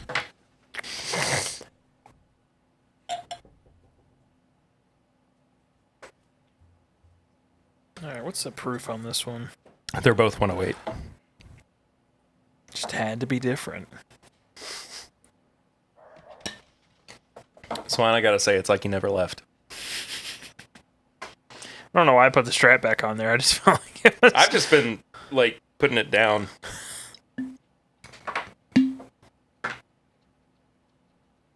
Some good cork pops. Yeah, I will say, at first I don't like the look of their cork, but the cork itself is actually like... Well, I think it's just satisfying. weird. It's weird that they didn't use, like, real cork. That they used the fake one. Synthetic or whatever. Have you ever seen what a cork tree looks like? Like, genuinely? No. It's a little terrifying. Why am I passing that back to you? Yeah, it's a little terrifying. I'm going to be honest with you. I have never seen that before. It looks I didn't like- know that was a thing, honestly. Yeah, so what they do is the corks, they literally just rip the outside of the bark off. And then they wait 7 more years and they do it again. So I'm all for some synthetic corks. Well, now I'm sad. That sounds horrible. Ah, yes, it's been 7 years. Let me rip your skin off. Like, That's what I was thinking. That's what it sounds like. yeah. It's like, oh no. I hate that. We'll wait for Eric to get back. But in the meantime, Patreon. Thanks for being here. There's a cool little picture of the Beam family on the side. This is bottle number 375 out of 750. And the Colonel Beam is bottle number 430 out of 750. So, what's the price point on these? I am going to have to look it up. Okay. But I think that the Colonel Beam is like $80, and the Jacob's Well is like $150 or something. And it's 184 months. How many years is that? 15 or 15 to 16 or something like that. What on earth? All right. Hey, man. Let's go. Hey, I'm back. Get out my yard. Get out of my yard with my kids and play my basketball. Oh, goodness. All right, so that was all just Patreon stuff, but jump back in and start this up for realsies. So we've got both of the new Hardin's Creek Kentucky Straight Bourbon whiskeys from the Jim Beam Distillery, James B. Beam, maybe instead. The first one is the Colonel James B. Beam Kentucky Straight Bourbon Whiskey, 108 proof, with an MSRP at $80. This is a 2-year-old bourbon.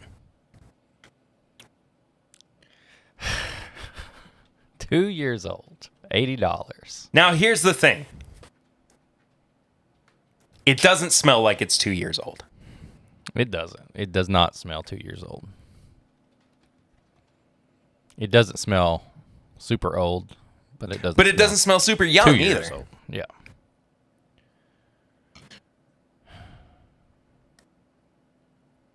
It's kind of harsh on the nose. It's very alcohol forward. Like it even though it doesn't smell like that young, like corny grain forward. It smells like just something like. You're both right, for sure. Yeah. I say that like you had opposing viewpoints, but you basically said the same thing. I mean, yeah, it's just like all ethanol. Like, I mean, I don't know. I get a little bit of sweetness on the nose. I think that it's a little bit more. I'm not trying to like apologize for it or anything, but I do think that it's got something a little bit more. I think the alcohol is definitely the most present note on the nose, but I think that it still has something to be said about, just it having some fairly general bourbon qualities present. But it as reminds well. me kind of like I mean, if it's only 2 years old, I guess it's not. Obviously not been in a barrel too long, but like a light whiskey, like how like Kinda, yeah. or one Yeah, of those sure. high proofs that like it's just proof and like some corn or something like that. I'm getting a little bit of like pecan on the nose. Is it pecan or cashew? I think it's cashew on the nose. Yeah, it's just It's nutty. I mean, it's got that Jim Beam nuttiness.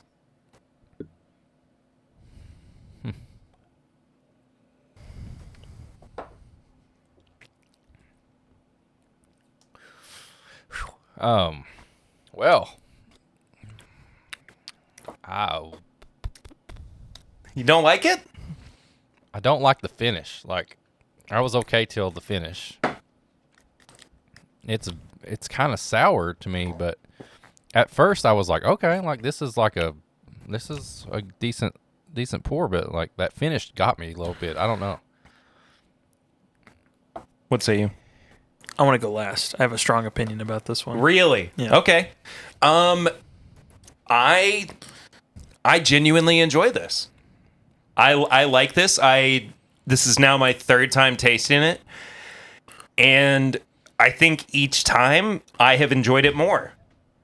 The first time was just kind of me getting acclimated to what this product was, getting past the fact that it was 2 years old. But I like where this is coming from. It's not my favorite thing in the world, but I do think that it showcases why Jim Beam is still a very popular brand, because they can make whiskey at 2 years old taste older than that. I mean, that's my take. That's where I'm coming from. It's like hot. It's like hot candy corn. Kinda, yeah. Like very alcohol forward candy. Yeah, corn to me. I can see where you're coming from with that. I really like the packaging on it too. I think the bottle's so cool. The packaging is awesome. The bottle looks really old school. I like the pictures on it and stuff. Yeah, this is it's just nice. You know, What'd you I think, got a Swan? little QR code over there too. So for me, it's just barely covering the like graininess of it, like the grains that you get in there. I get it a little bit on like the mid to the back palate, and it gets a little weird on the finish. Yeah, that finish is weird.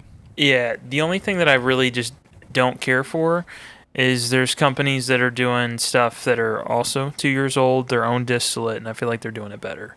So Who specifically? Like Hotel Tango? Hotel Tango. Yeah. Yeah. That's fair. That's completely fair. I mean, they are doing it at like over half the price of this. I think it's And like $26. Yeah, I can get on board with that. I think that's a completely fair point. Yeah. And I mean the price is definitely the one thing about this that I have the most issue with, but I do still think that this is a quality bourbon. I'm not upset by what is in this bottle. Yeah, I mean, I'm not super upset about it. It's alcohol forward. It's punchy. It's got a lot of nice kind of sweet notes to it. None of it I find like overly offensive or anything. It's just if I have to start using all those qualifiers, there's no way this should be $80. Yeah. That's the only thing I really take problem with. This is going to be a wildly varied review for us, I feel like. Yeah. I mean, usually we're pretty consistent with everything, but I mean, this is going to be all over the place. Yeah, no, I mean, for me, like the price is it's gonna be a hard thing to get around. The price is going to be the roughest part of this review for sure. Do we want to do this review full on before we get to the Jacob's Well? Should we go ahead and do it, do you think? I think, and maybe at the end we can kind of talk about how they're packaged together, or you got the package together, or something like Yeah, because I got this with the barreled and boxed. Will these be sold Whiskey separately, or is that the only way they to will. get it? They will. Yeah. If they could only be sold together, I'd be a little bit worried. But anyway, all right. On the show, we got a system of nose, palate, finish, and price, and each category is out of 5. Final score out of 20. Swan, you're coming back for the first time in a while. What do you give the nose? I'm gonna give it a 2. Okay. So there's nothing like crazy sweet, nothing that's super identifying of Beam other than just that nuttiness, which is fine. But like, if I'm thinking about others too, the nuttiness of Jim Beam is a very divisive note. Not a whole lot of people are just like super on board with it. And with that being like the main thing, I mean, I like it personally, but I just can't imagine this being more than a 2 for a lot of people. And I mean, it is hot. Like you cannot figure out for the life of you where to kind of like hold your nose on the Glencairn because it just keeps jumping out and just like, oh, I'm burning the inside of my nose. I don't know. I feel like it needs to be more well-rounded, and I think that's going to come with age. I think 2's safe. Eric? 1.5. Wow. Only I'm just echoing what Swan said because it took me a while to even get a little bit of that extra note in there. Like it was like both nostrils. It was just all ethanol. Like I was just smelling like nothing but alcohol. It's so hot. Yeah. And yeah, 1.5 on the nose. I gave it a 2.5. I guess I'm just picking up more on like the fruity notes. I'm tending to lean more towards just, I don't know. I'm getting past the alcohol thing on the nose, and I'm kind of diving a little bit more into it. But yeah, I do think that the alcohol is very present. That being said, I'm I'm enjoying the nose quite a bit for what it is. I just wish that it were a little bit more well-rounded. But that being said, I mean, it is 2.5 years old. So I'm trying to kind of approach it from that particular standpoint. I gotta say, though, I really liked the palate. I gave it a 3.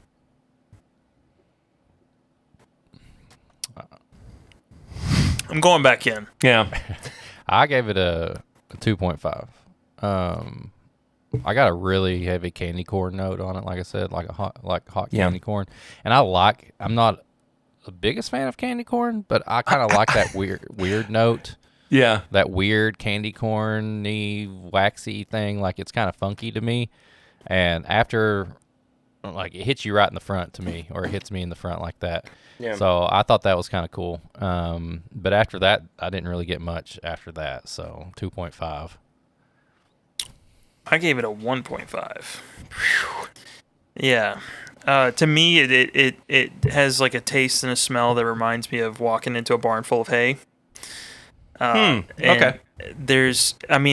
So what I'll say is this was his chance to show off what a young whiskey can do.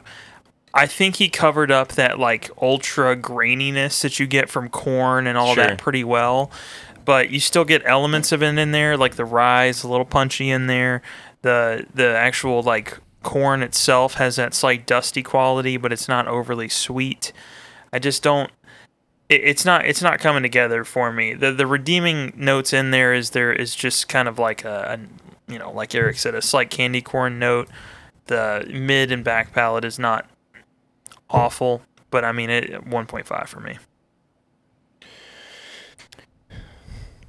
I like it. I like it. I like it a lot. That's okay, though. I'm enjoying drinking this, and like I see this as something that I'm going to go back more to, just because I don't feel like it has, and we'll get to it, but it doesn't have quite the special qualities to it that the Jacob's Well does. So we'll get there eventually. But I look at this and I'm like, I'm not done with this yet. Like, I'm excited to have this in my collection. I am really genuinely enjoying this bourbon. Finish, I think you guys are probably about the same at like, what, 1.5? I gave it a 0.5. Woo! Yeah. I gave it a 1. Yeah, the finish is rough, man. I mean, it's sour. It totally, that my funky little candy corn note that I liked is gone, and it's overpowered by this just weird, like, not fun sour note to me. Like, yeah, it was like a 1 for me.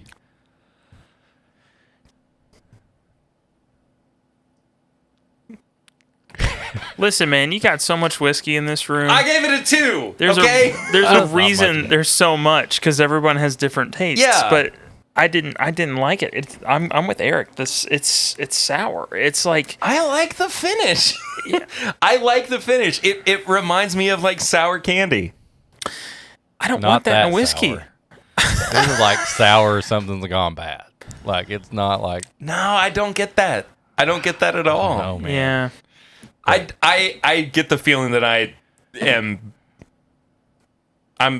not approached this in the correct fashion No, or you something. have. Like, we've all approached it. I don't pretty much know. the same I don't way. know though. I think maybe I need to go back and That's just whiskey. do this in though. a couple months and see what I think again. Maybe but it'll be. We all should. Maybe it'll be better for us too. I will say this: it does kind of remind me of Legion. Legion to me is much more well-rounded, and it's got a nice, very slight fruit note to it that's interesting. A I don't- cherry, like that cherry. I don't get any of blossoms, this. like, I don't get any of that. No, this I don't this get any is fruit at all. in No. it. Yeah, screw you, Perry. this is seriously, like, to me it tastes like bread that you let like ferment for too long. Like it got weird. Anyway, I gave the price a 1.5. My final score is 9 out of 20. I give gave the it- price a 1. I gave it a 0.5. I'm not keeping track of your all scores, so I hope you have 5.5. I think I gave it a 5. Yeah. Jeez. I gave it a 9 out of 20, so... This... Even based on how much Perry likes it, there's no justifying the price of this. No, I agree. I mean, but the thing is, I just don't get that. I don't get it at all. But I like it. I guess where I'm coming from is that I like the whiskey that's actually in the bottle, so I can justify the price a little bit more. But what would be your perfect price for this? No, it's got to be like $30, $40, something like that. I would pay $15 to $20 for this. But if it were just, to me, a straight up horrible bottle of bourbon, I would say there's no way that I'm buying this. Yeah. I mean, this is meant to be something special outside of your core range that's supposed to be an elevated or different version of what you currently have on the shelf. And the only thing I can say is it's different and I don't like it. So I just... I mean... so I don't... It's different and you're wrong. I just have a hard time... I couldn't recommend that to somebody at that price point or even remotely close to it. I mean, especially since, you got double oaked and devil's cut and all that stuff on the shelf for like 20 to 30. You know? I mean, it would have to be around there, probably in a 375, and then I'd maybe pay $15 for a 375. Just as in like an experimental thing. Just something new, different, weird. You may not like it, but if you list it as experimental, you're like, it wasn't for me, you know? Sure. At least then I can kind of shrug that off as maybe that was something that just wasn't really meant for me. Yeah, as a and consumer. I don't think that this is going to be a product that, they keep consistently on the shelves at that age, at that price, and everything. I think it was just something that they were trying to show as, a reason why people should continue to be interested in Jim Beam and what their new master distiller does. Yeah, just do it with a 7-8-year-old whiskey. Well, how about a 15 to 16-year-old? Yeah. Well, so on the complete opposite end, this one's actually a pretty good deal. You look at like the 15-year-old product that other people put out last year. What's the price of this one? This one is $150. Okay. Also at 108 proof. Yeah. And 16 years, you said? So it is one 15-year-old high rye bourbon and one traditional 16-year-old bourbon. That smells way better.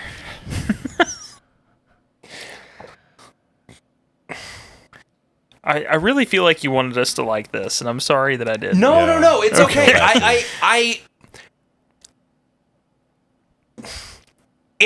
I'm not like disappointed by that. It's just I'm like uncomfortable now because I like it as much as I do, and I feel like I've done a disservice to like the listeners almost because they probably expected us to just outright hate it.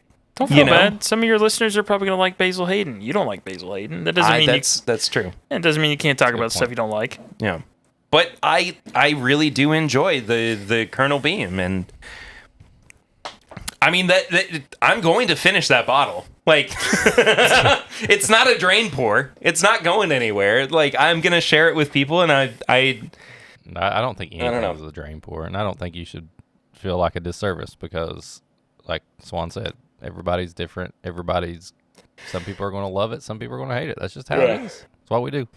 Now the color on this one. Oh my gosh, it's so dark. It is. It is complete opposite of the Colonel Beam. It is so viscous. It really is.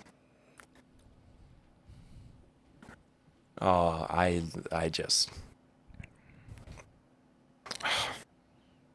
Yeah, no, this is it. This is it right here. Add in that. I'm not even drank it yet. Guys, I need a moment.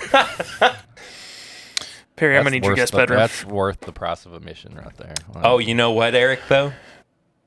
You forgot about your 1 ounce of news. Oh, 1 ounce of news. 1 ounce. All right, that means I get an extra veto. What? Never mind. Oh. Now I got 2 ounces of news next episode. That's it right there. Oh, it's like peanut butter on pancakes. with maple syrup. Oh, Here is okay. Here is my problem with this one. Hit me with it. I'm definitely going opposite Listen, of you all. I've never talked negatively about a whiskey in my life. Go ahead.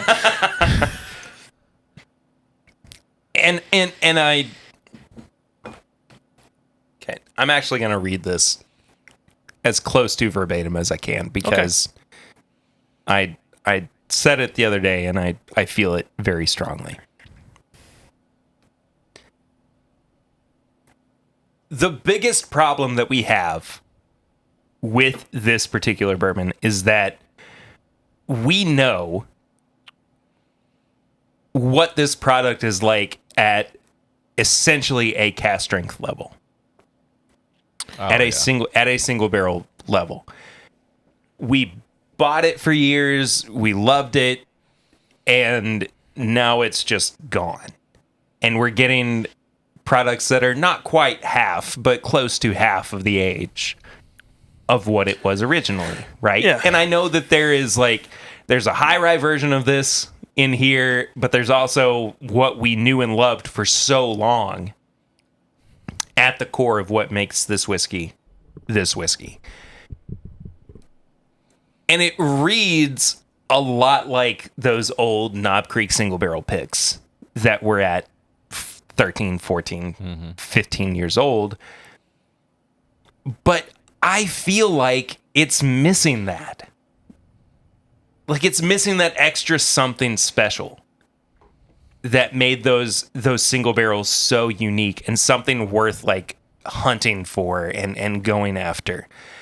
And I truly think that it's the proof. Like I think that cutting it down to 108 proof has really kind of ruined what this whiskey could be. And you know, was I expecting the age to shine through a little bit more? A little bit, and I think that it does, but it also kind of tends to lean towards some of the brighter notes. Yeah, I mean, I'm with you on that. I also, I mean, I hate to be gone for 7 months and come back and just disagree with everything you say, but like... But you just flipped me the bird and walked away. So. Yeah. No, I think for me, it's actually got on the finish this nice little smokiness. And that's the thing. That like, is completely unique, and it doesn't remind me of any of the 15-year-old product they sourced out. It doesn't remind me of anything of the Knob Creek. And I think wanting the Knob Creek back, while, I mean, yes, we all want that back. It's never going to happen. Yeah, that's kind of like looking at it like and saying, oh, you know, I really like this band's first and second album, but their third one's not for me. Like, you can always go back and you know, find some of those, albeit secondary and probably expensive or one that you're hoping to hold on to. But this is a new product, you know? I mean, I like it for the new product. And yeah, the price point comparatively is not great. But then you look at everything. I mean, everything's dropped age statements, got older or slightly younger, more expensive. I mean, that's just the trend. But I like it. I think the fruitiness is that's so the thing. different and interesting. I'm making a lot of like caveats towards reasons to not like this. Yeah. But the thing is, I enjoy this so much. I want this to be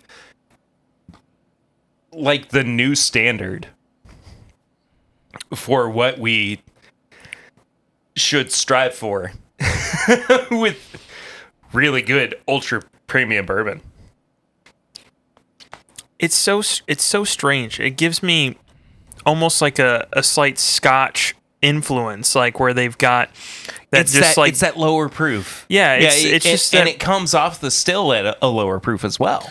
Yeah, and I think much part like of it, Scotch. Yeah, some of them. Yeah, it's just like I don't know. The fruitiness is so interesting because I'm so used to the ones at this age range getting kind of like, especially from Beam, getting really oaky, getting really heavy on certain notes that can be overpowering. Yeah, this one doesn't quite do that. So I mean, it is really nice. I like it. Yeah, I don't get any like real fruit notes. I get like, so on the nose, I'm like, I was kind of like Perry said, it's it reminds me of a good old Knob Creek pick on the nose. And then you get into the palate, and it's like peanut butter, like I said, pancake. But then it's like you're at like the little kid section of the restaurant, and they put like all this like sprinkles on your pancake. And like that's the bright notes I get. I get this like artificial like candy whipped cream on it. So it's crazy. Like Swan said, it's like it throws you for a loop because it's so different. Because you're smelling it thinking you're going to get that old beam, and then you taste it and you're like, oh, there's a little bit of that beam, and then all of a sudden like I'm eating whipped cream and like sprinkles. Like, yeah. And I don't know. Like, I like this a lot. Like, I don't know about the price, like it that much, but this if the thing we've been talking about the most with reviews recently is the Old Fitz bottle to bond decanter pricing scheme. Yeah. Of $10 per year. And I mean this one falls in line with that. True. And honestly, you're getting more bang for your buck with it because it is 15 to 16-year-old blended bourbon. But you're essentially only paying for the 15-year-old. Yeah.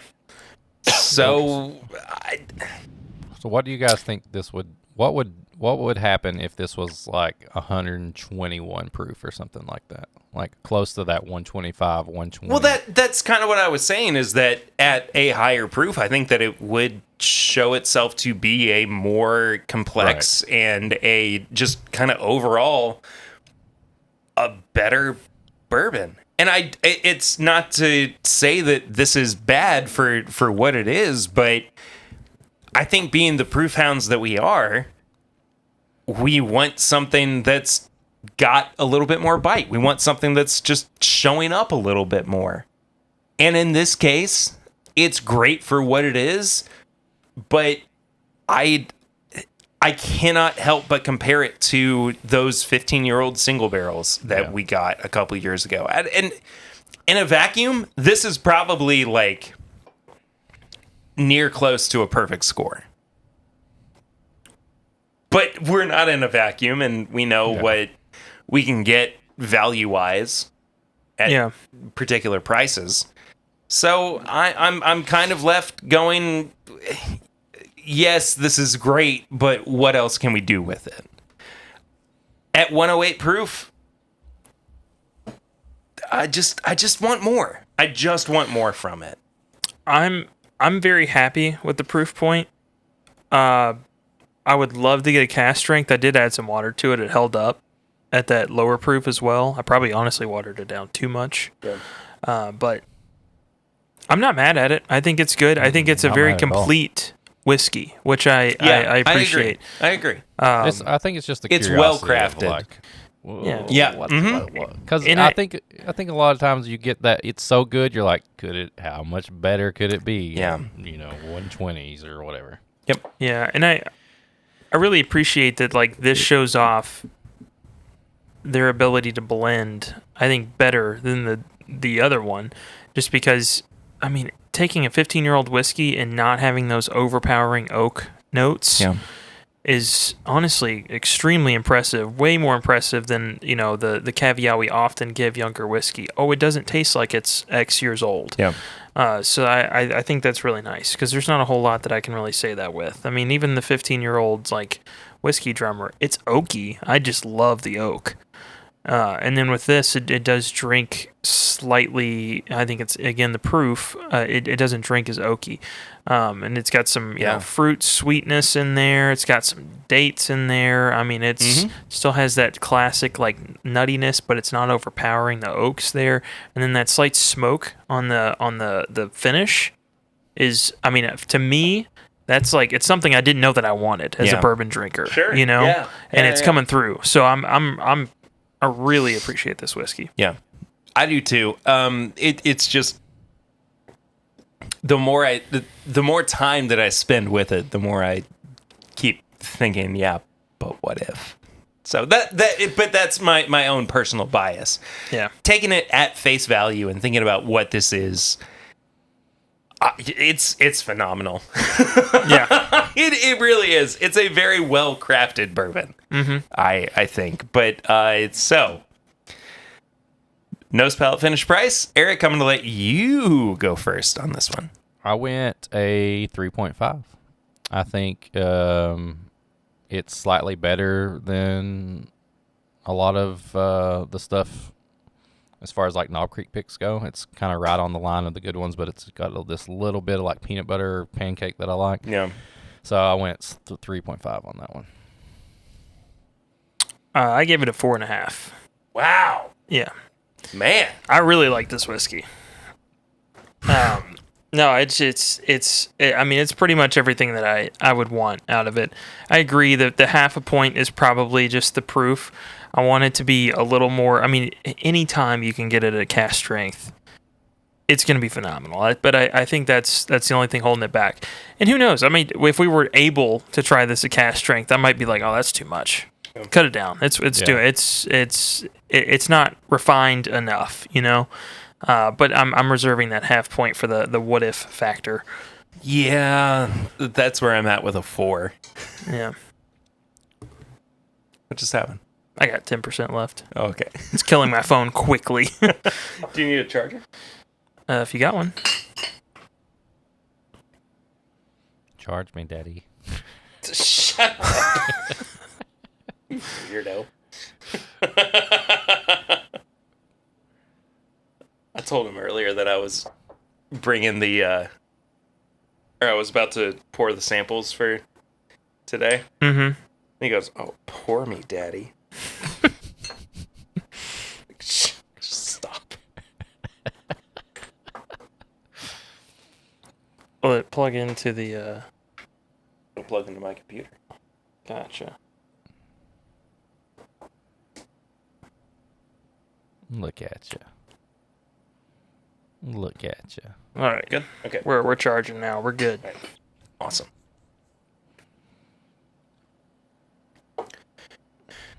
Palette.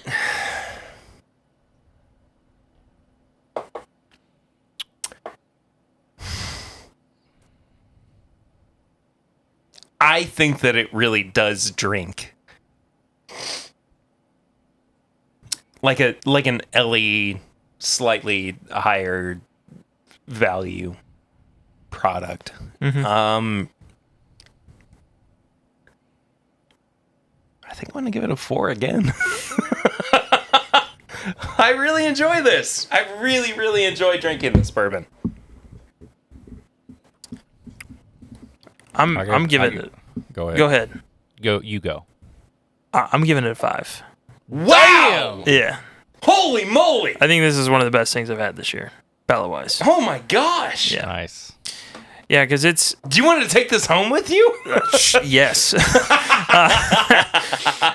No, seriously, it is phenomenal. I mean, for me as a person that drinks now Scotch, Irish, and bourbon and rye, and then basically anything I can get my hands on American whiskey wise, it's got so many elements from some of those things that I really like pulled into it.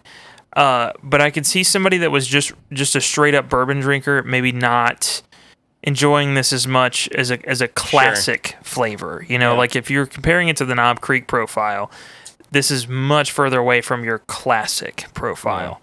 I think it is phenomenal. And honestly, I mean, the blend, he's just showing off. That's to me that's what this is.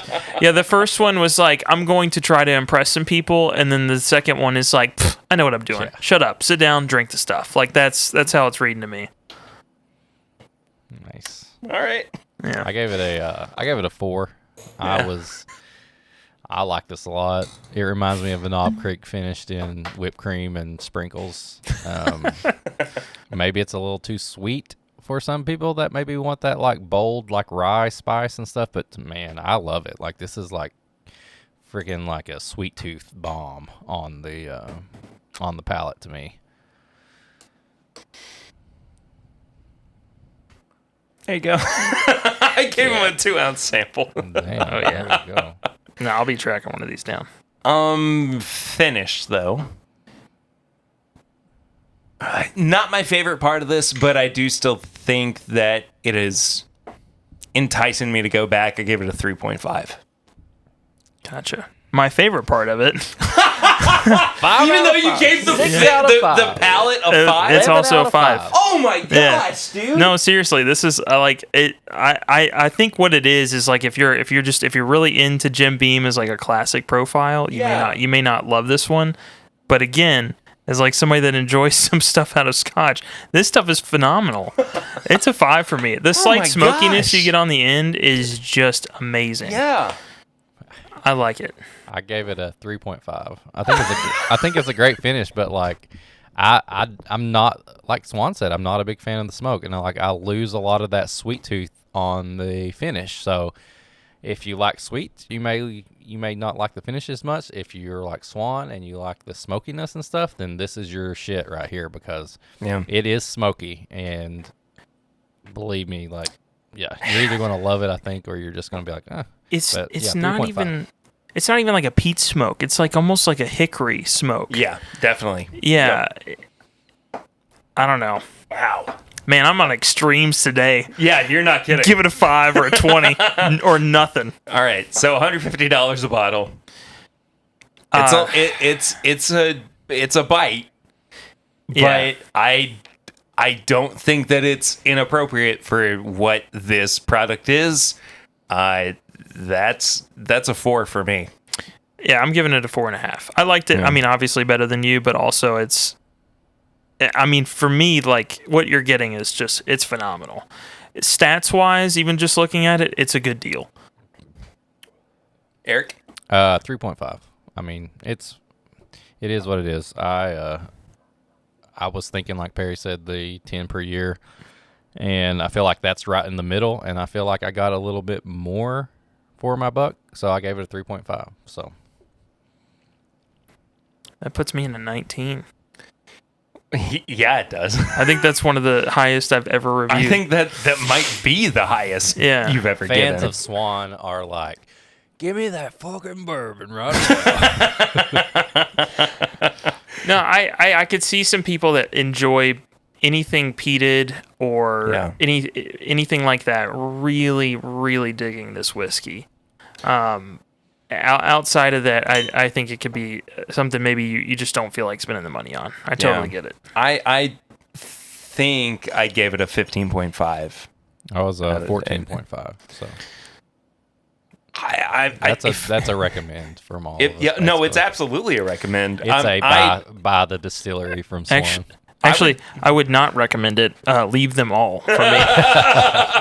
Don't buy a one. I would even still recommend getting the Colonel Beam, but I mean that's just me, and I think that there is room for it on people's shelves and whatnot. But yeah, this is definitely the one that you should pick up over. I feel like if they're gonna make a 2-pack, they should have given you this one and then gave you like a 200 ml or something of that one to just have fun with and compare what a older beam product is compared to a younger beam, and like almost threw it in as like something with this. Maybe if this one's 150, you could have that 2-pack for 180, so you got that little 2-year to go with it or something like that. I would be down for that.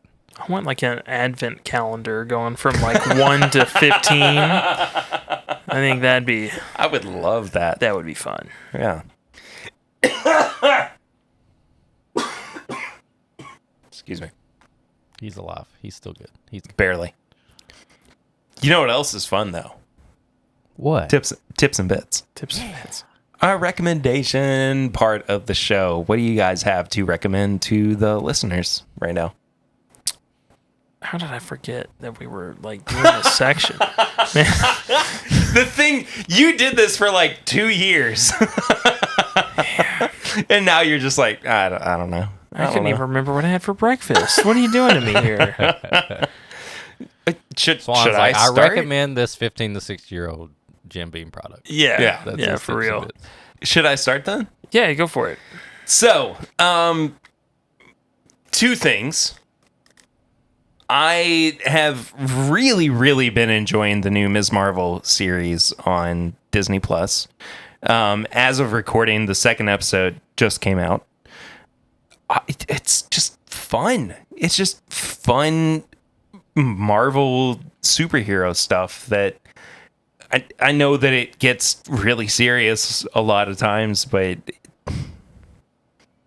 I don't feel like overly anxious or pressured or anything when I'm watching it, and I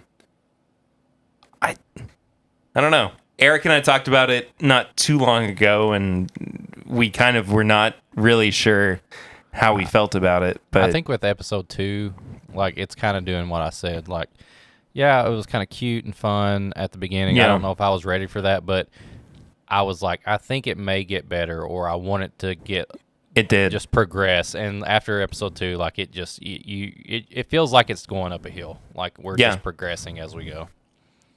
I also have to recommend Mission hats. Okay.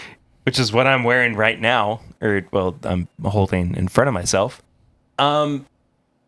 This was a Father's Day present from Lucy, and it's got some weird like cooling agent in the hat, so you just soak it in water for like a couple seconds and then wring it out, and it keeps you cool. That sounds like great for hiking and stuff. It's so good, man. It's really, really good. I like want to see if they can actually sponsor the podcast for a week. Heck yeah. I love hats.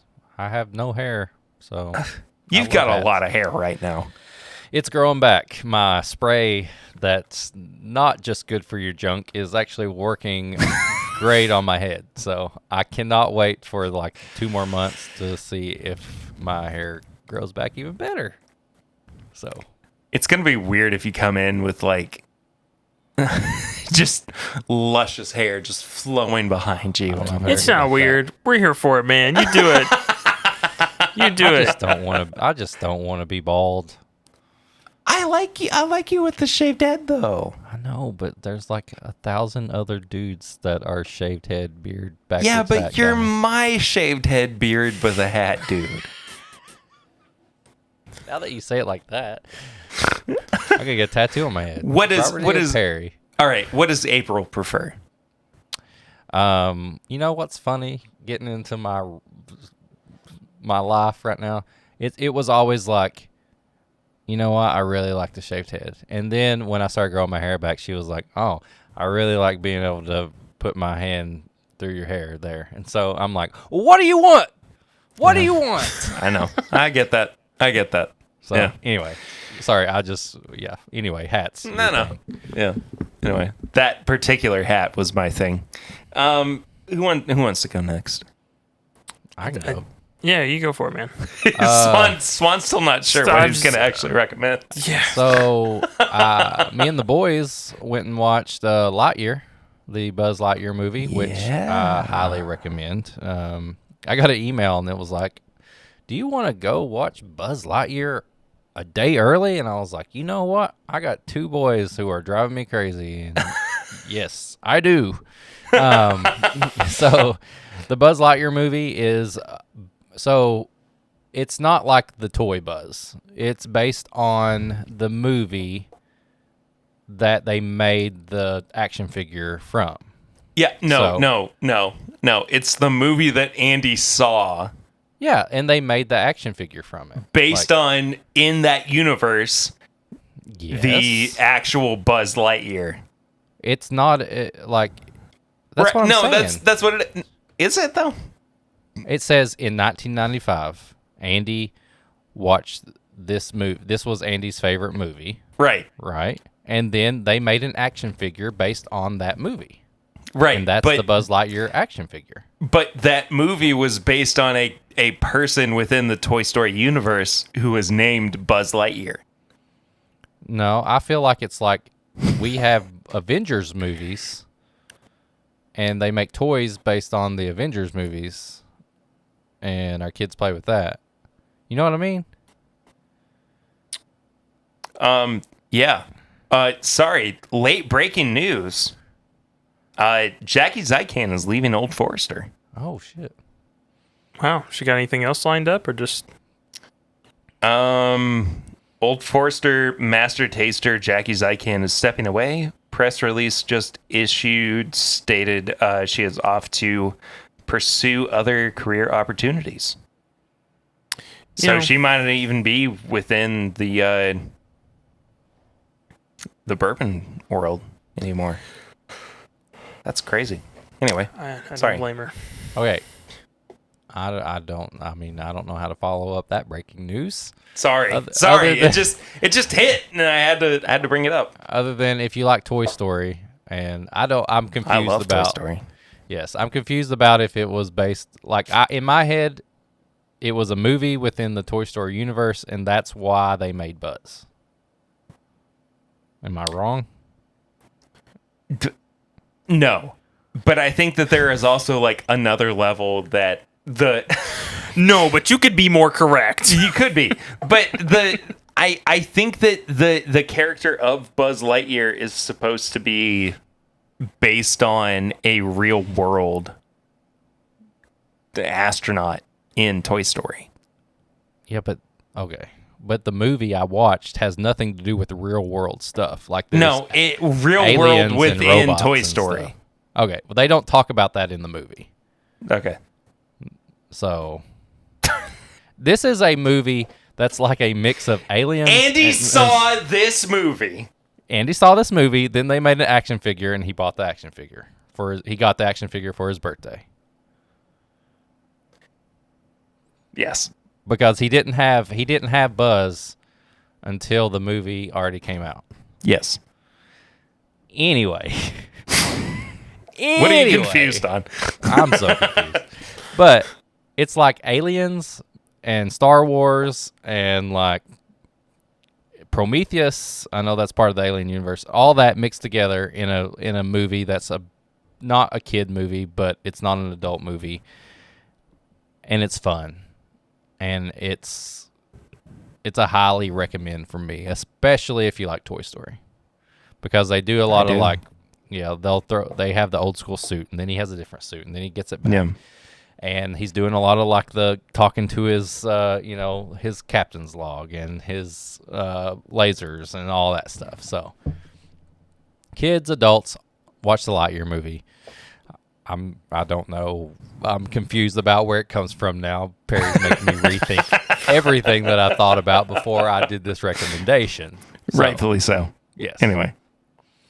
Swan? So my Xbox died. This is going somewhere, I promise.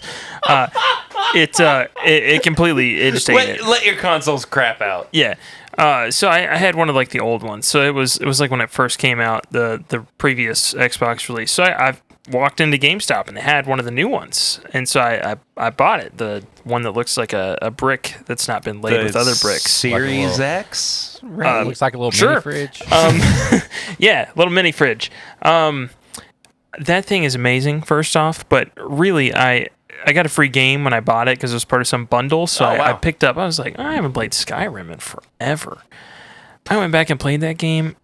It is amazing. So I've kind of been on this like tear of all Bethesda games recently. Okay, yeah. And it is just so nice and relaxing. Like the I forget how much the boss fights don't like make me anxious. Like, you know how some games like Nice, you'll get yeah. into it and you're just like, oh my god. like you're just yeah. It's like beforehand. Yeah. It's like I need to go get food before I even think about taking care of this Elden boss. Ring for sure. Yeah, exactly. And so, like, just kind of looking at that, a lot of the recent games that have come out, it's been nice to go back and play it at, like, a slightly different, the frame rate's better, that this and that, Right. that all those things are better. And so I got to go back and play it. Really been enjoying it. It's nice because I can also have a few pours and still, like, function in the world of Skyrim. So it's like it's a good video game pairing, I guess, for Clifton. Ooh, I like that. For having a couple of pours and not getting to the Bourbon point bites. where you're just like, listen, I understand everything that's going on, but I physically cannot get my hands to make what I need to happen here, you know? Right. And so it's been fun, you know? Like once a week I've just been, you know, I'm going to try these 5-6 samples that somebody's given me, a couple ounces here and there, and over like 4 hours just play games. So I've been really enjoying that. I will also, I guess, recommend, despite all of the not backlash, deserved criticism that he has gotten over the past 7 or 8 months, Gus Johnson has a really good song on his YouTube channel called I Want to Live in a Skyrim House. It's really, really good. I like that. I might even have to play it before we get out of here, or put it as some of the outro music. But is that it? Yeah, no, I've really been enjoying that, to be honest. So there we go. Nice. That's another week of Timbip. Oh my gosh, Timbip. it's with 3 boys.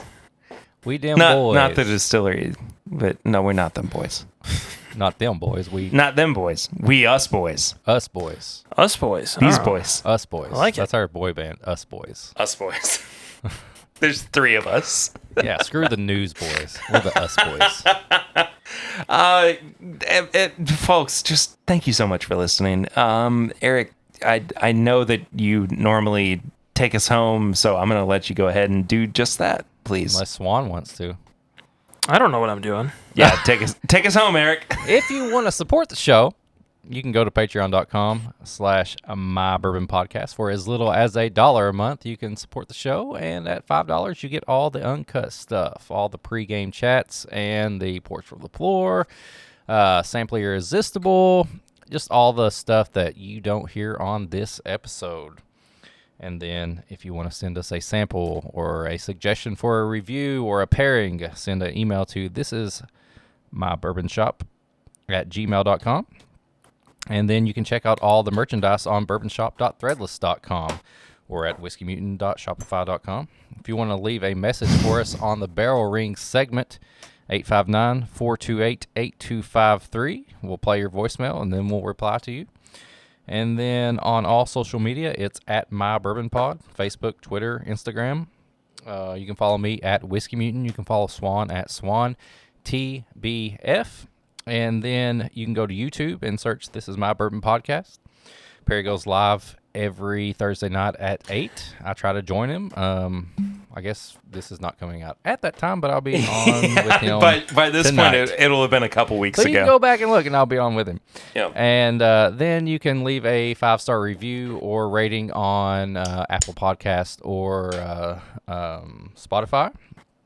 We really need some reviews because I like to read them, and even if they're good or bad, it's fun. And then just tell everybody about us. Do Tell it. your friend, tell your neighbor, whoever. Please. Just tell 'em. We do have a couple of Patreon notices that we need to bring up as well.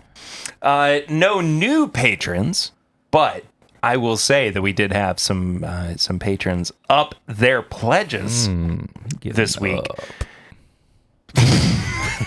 Hate that. First of all, Mr. Matt Abood Matt Abood. jumped up to the $5 a month tier. Dude's Matt, got thank some you so much for hops. doing that. Saw him playing basketball the other day. Did you? Yeah. Dude's got hops. No wonder he jumped up. Dude was balling. What kind of hops? I mean, I'm not talking about IPAs. I'm talking about Nikes. Dude's got hops. Like Okay. 7-inch vertical. Wow. Yeah. That's, Baller. He's a baller. Yeah. Sounds Shot like caller. it. Okay. Wish he was a little bit taller. You can stop talking now. And our buddy Darren Wright just upped his pledge to the $20 tier as well. Yeah, Darren. Darren's- Thank you, Matt. Darren's Thank you. Fine. Darren's fine. Foyne. Fine.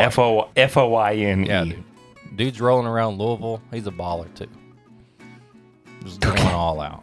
Yeah. Anyway, I think that does it for this week. Thank you all so much for listening. As always, next week, we are like 3 weeks ahead of recording schedule at this point, so we're not entirely sure what's going to happen. We're losing our minds. We're not entirely sure what's going to be happening next week, but we're definitely going to be recording on or around Independence Day. Yeah, it's Nice. Independence Day. Trying to think if I can make it down for that. You should. You should go. You should go make it down for it. I don't know. I do have a mic at home now. I could do this. What Eric's doing? Yeah, let's do it. Yeah. We'll figure something out. Yeah. Anyway, you may as well just be a part of the show again. Might as well. May as well. Anyway, that does it for this week. We'll see you guys real soon. But until then, I'm Perry. I'm Swan. I'm Eric. It just made me real happy. And this is my bourbon podcast. Because we didn't go, oh, wait, we said it at the same time. No, I don't know. It's nice to hear it all It's together one big again. family. Yeah. Anyway, bye, everybody. See ya.